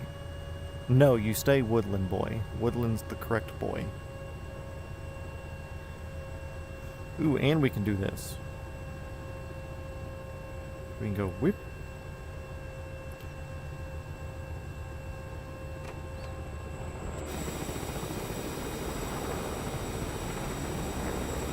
See, look, we have a door open now. That's cool.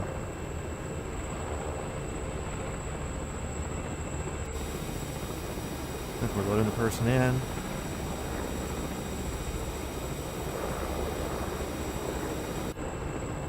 door close?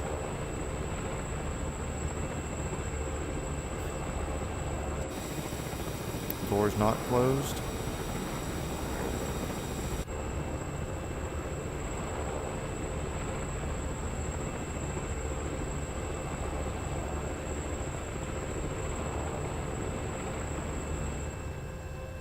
There we go. Gotta click toggle door. Okay, anyways. Roller back up into power. Watching our torque.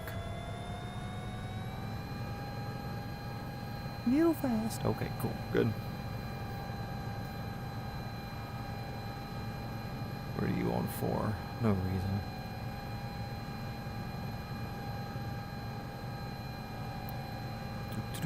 Do.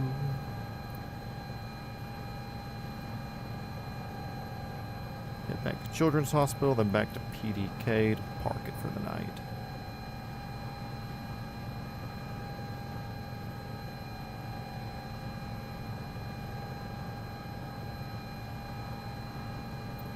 Rome traffic, helicopter 420 Foxtrot Whiskey, picking up the Walmart parking lot 2 miles to the south of the field, departing the area to the southeast towards Atlanta.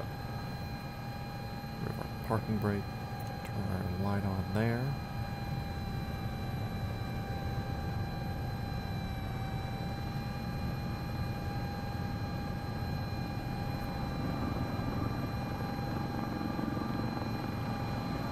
A little bit of a backwards out since I know it's safe this way. Also gives me a straight in place to land if something goes wrong.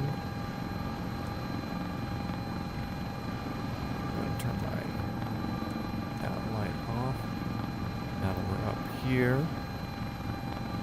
Good little forward. Sean, adios, good night. Thanks for being here, dude.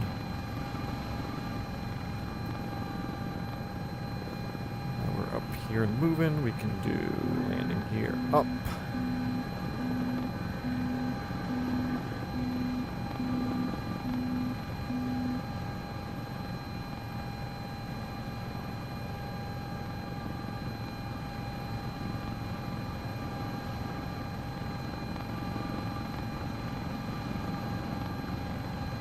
And then there were 4. Pilot Rick 86.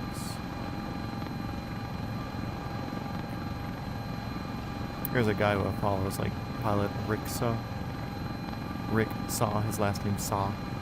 He's a 407 pilot for a med flight, I think Apollo med flight or something. And there were 3. At least it's 3, not 2, because Valeska finally decided to show up.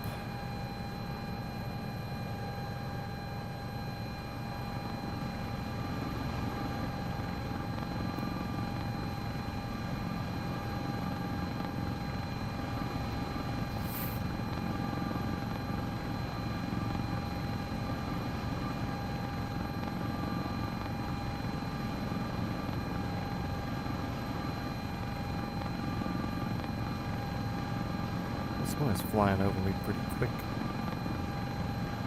So it's just a normal jet doing normal jet things. Nothing I need to worry about. Yeah.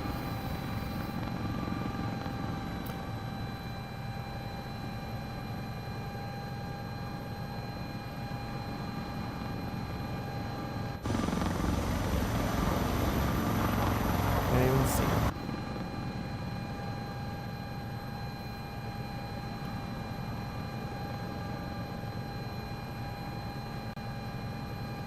We're actually going to throw her up to 4,500 feet. That way we'll clear the deltas up here.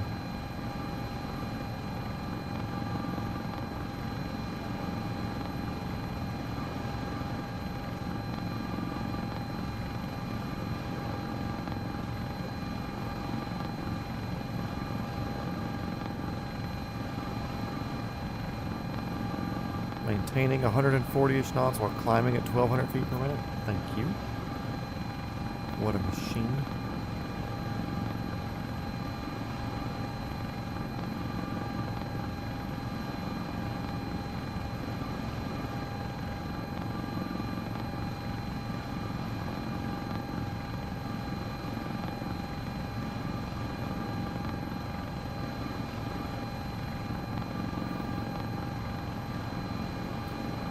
3,000 passing.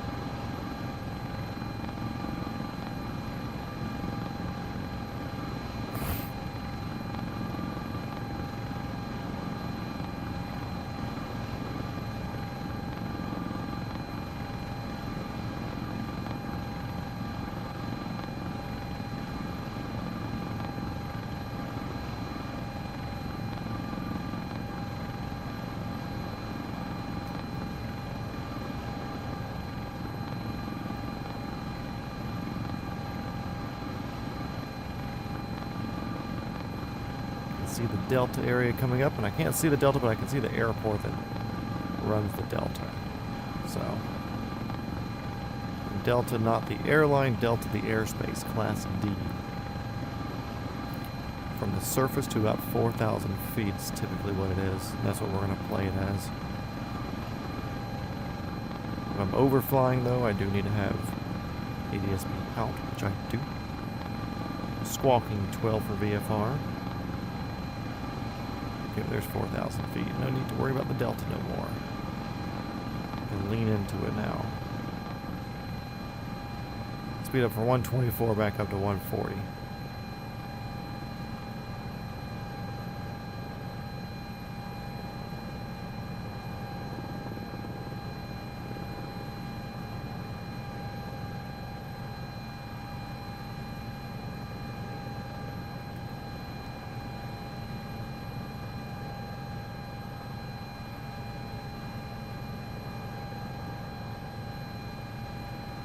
Embraer 170. I love 170s.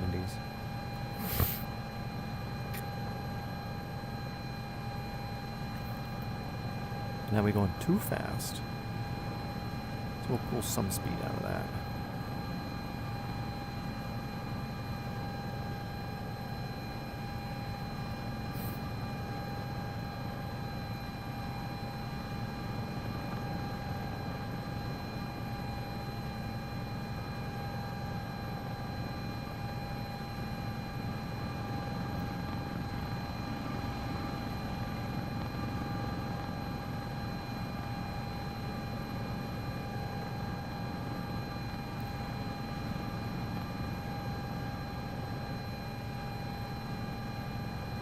Yeah, I wouldn't mind an S-76. Mainly because this takes my helicopter place where I like it. Although, like, I think a skidded helicopter would be cool. It's a little bit more off-road capable. But this makes distance travel not as bad. Expensive, yes. But part of the reason why it's like, man, R44 would be nice, but like I'd also kind of want a Beechcraft Baron G58 like that one region up in front of us up there. Just because then I can fly like 700 or 800 miles. Which this one might do 550, 600, something like that. But still, it's traveling 150 knots. It's faster than most Cessnas will fly.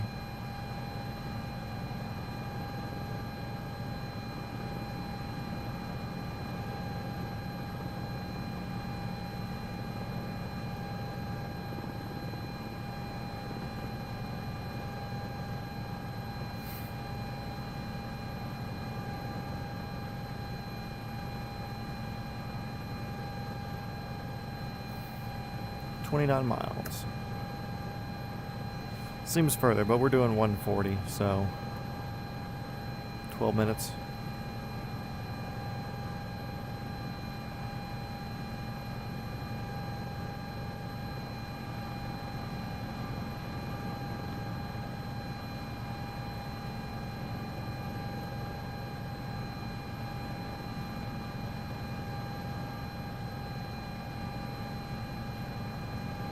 Cartersville over now.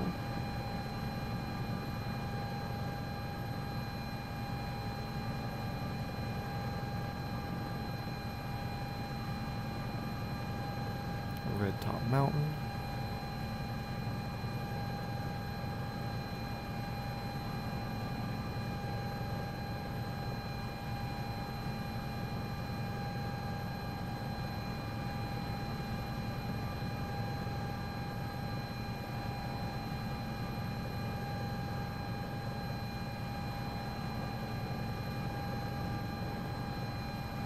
Sorry if I'm quiet, guys. I'm balancing airspeed and altitude with the world's smallest control inputs.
What's up, everybody?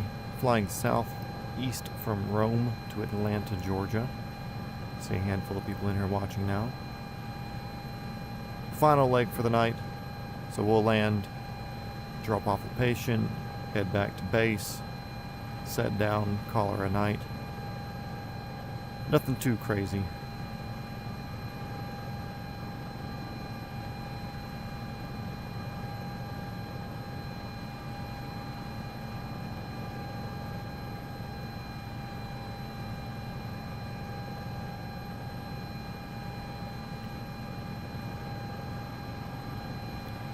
If anybody's curious, we are in the Sikorsky S-76. It's the same one in the thumbnail.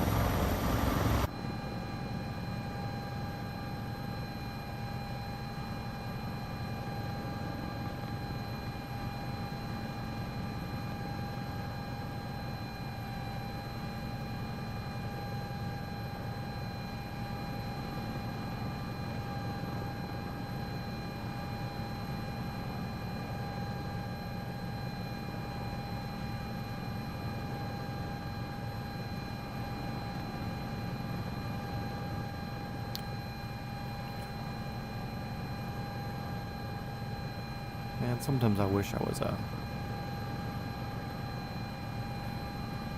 a non-realistic gamer so I'd press the fast forward button. That'd be sick.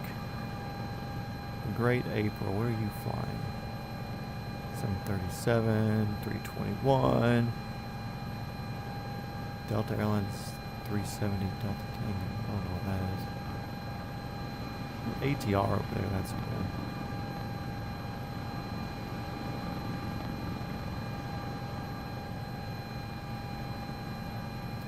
We're about to be flying over two class Delta airspace, actually.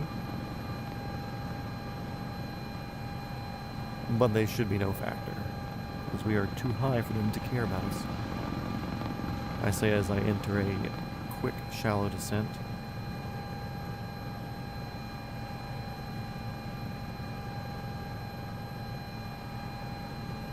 Actually, Kennesaw's probably shut down right now. It's too late. They close at 9 or 10, I believe, and it's 10:15.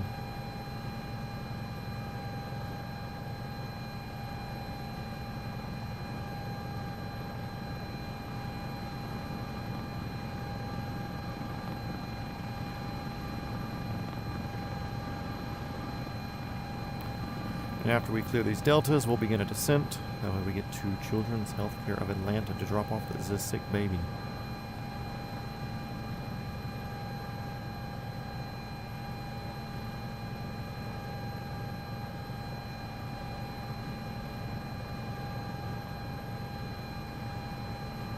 We've been down there in that G58 for the freaking entire time we've been flying tonight.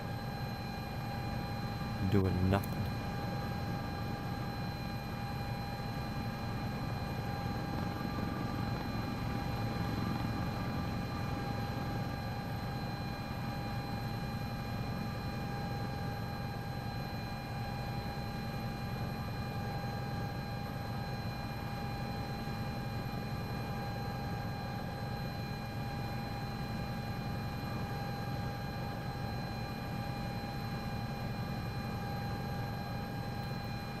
Okay, crossing midfield of one delta. Be a shorter entry to the other delta, but that's because it's a military airspace, and that's that airport over there to our 2 o'clock. Dobbins.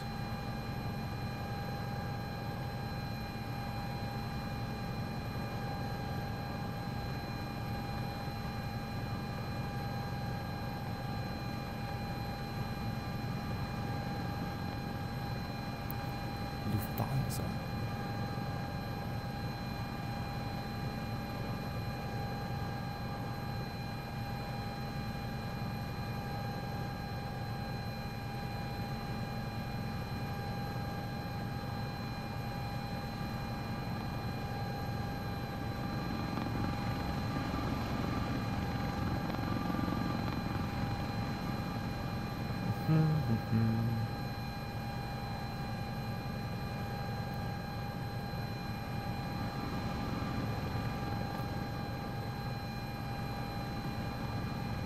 Here comes our second delta.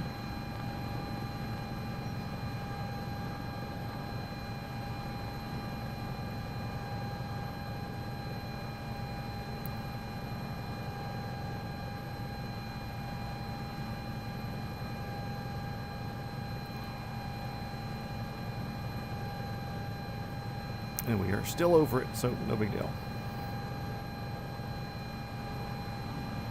Oh, they do have warnings with this delta, though, about military aircraft that will not be transmitting, doing maneuvers in the area. So that's cool. Once we clear this one, we'll start our descent. We are 10 miles. Hospital has been made aware that we are 5 minutes out.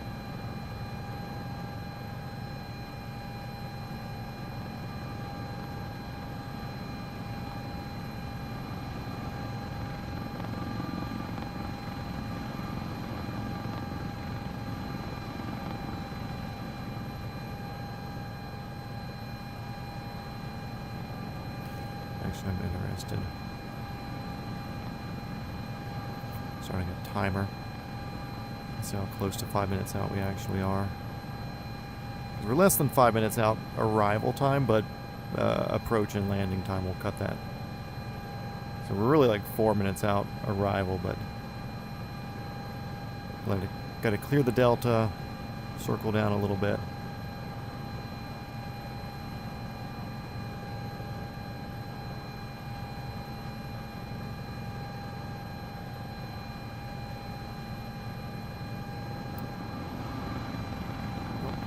Don't mind me.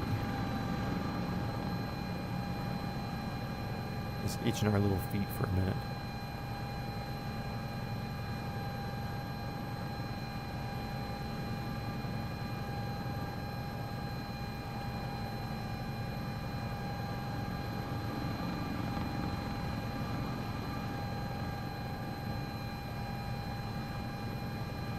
We're still very much in the delta, although I am losing altitude. I'm not going to lose that much altitude.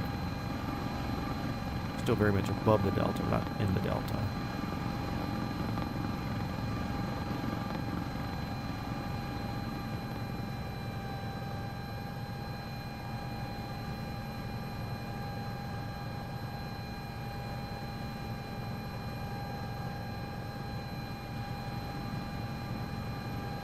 Five nautical miles away.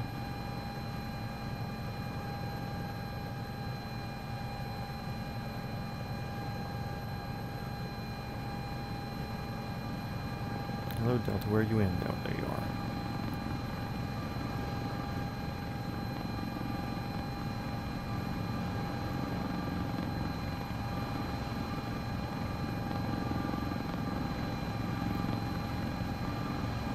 Barely touch PDK's delta.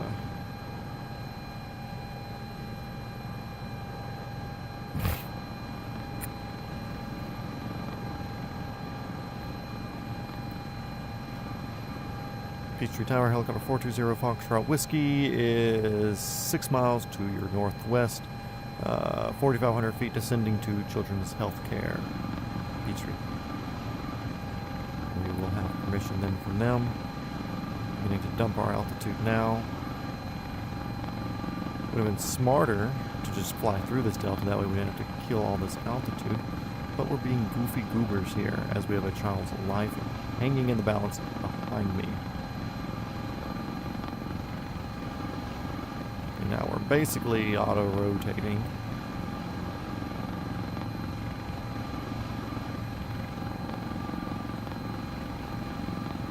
Two nautical miles has been 3 minutes. Doing 110. We can even speed that up some.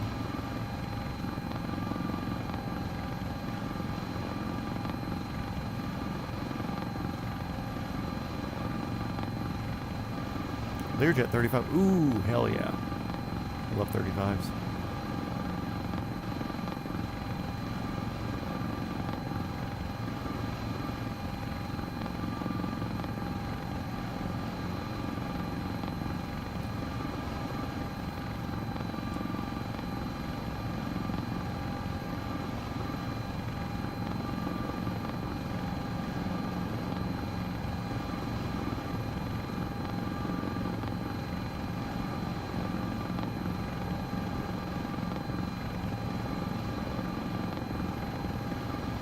I'm sure the hospital loves 130 mile an hour flyby.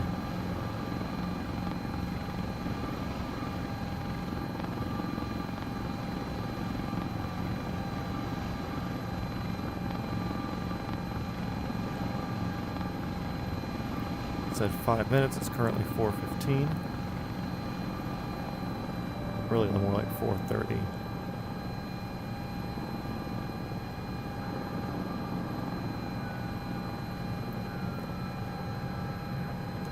In the green, landing lights on.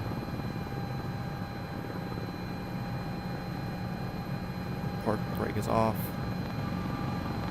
Get rid of this now.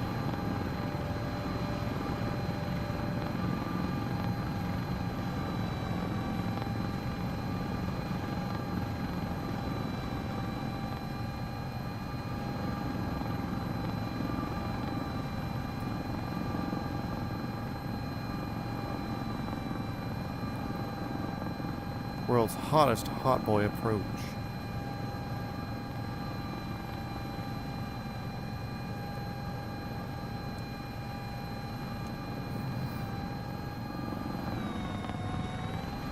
That was on me. I didn't think my taxi lights were on.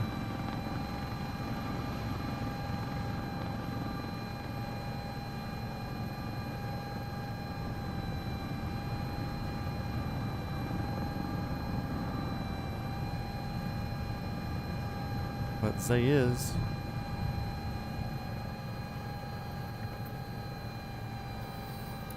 a little bit over 5.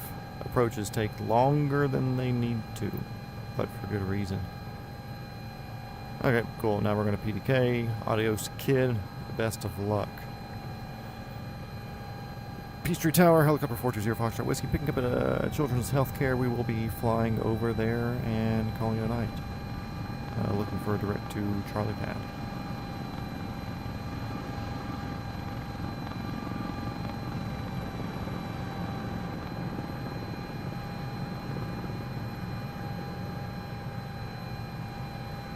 I'm just going to leave the gear out because we're basically here.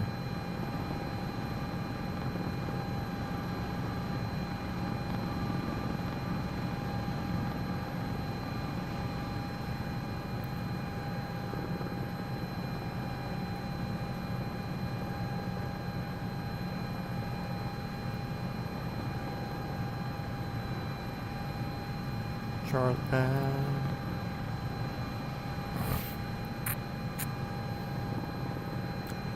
Clear to land, Charlie Pad.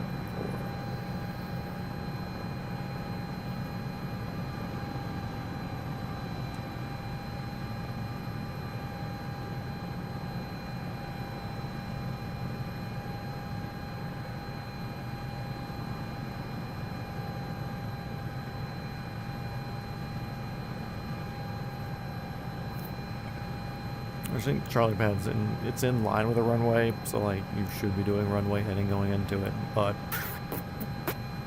whatever.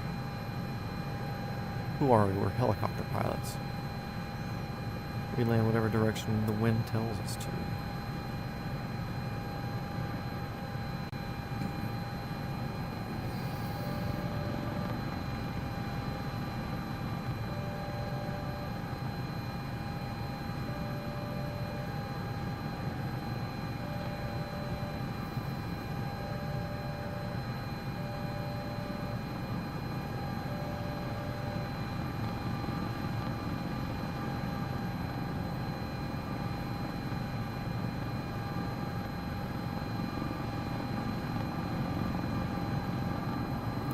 May pad.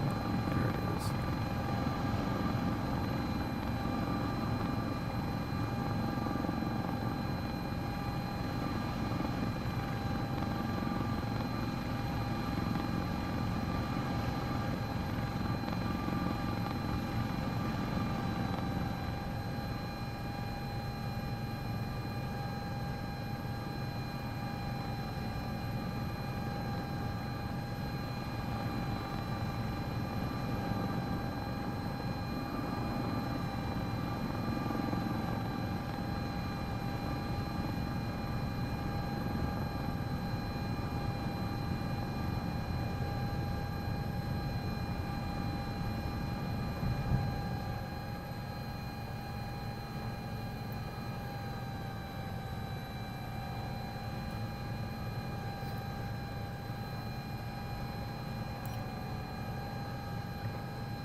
No, you don't.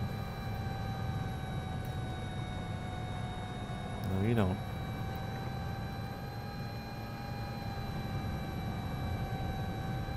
There you go. Ground taxi on helicopters is mildly broken.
Uncomfortably close to the Cessna. Sick. Love it.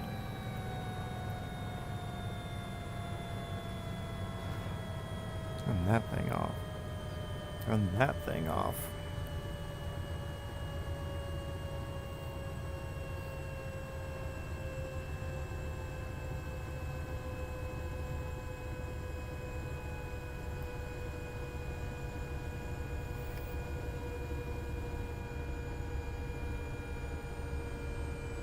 Cooldown times mean nothing.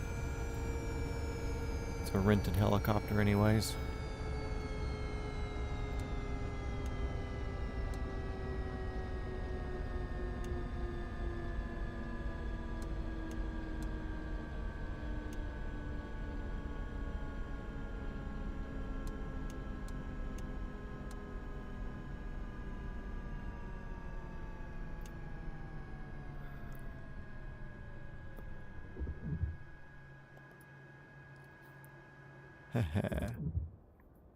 Cool. Thank you everybody for tuning in. Today was... oh, that was fast. Today was a day when saved some children's lives with our Children's Hospital of, it says Atlanta. If you can't tell, Sikorsky S76C++ from Cowan Sim. Good flying, good speed, good trips, couple transfers, couple of scenes, all fun. So, yeah, feel free to like, subscribe, all that stuff. We'll be back doing more, and hopefully we'll get some more around the world content here shortly. So, yeah, thank you everybody for watching. Especially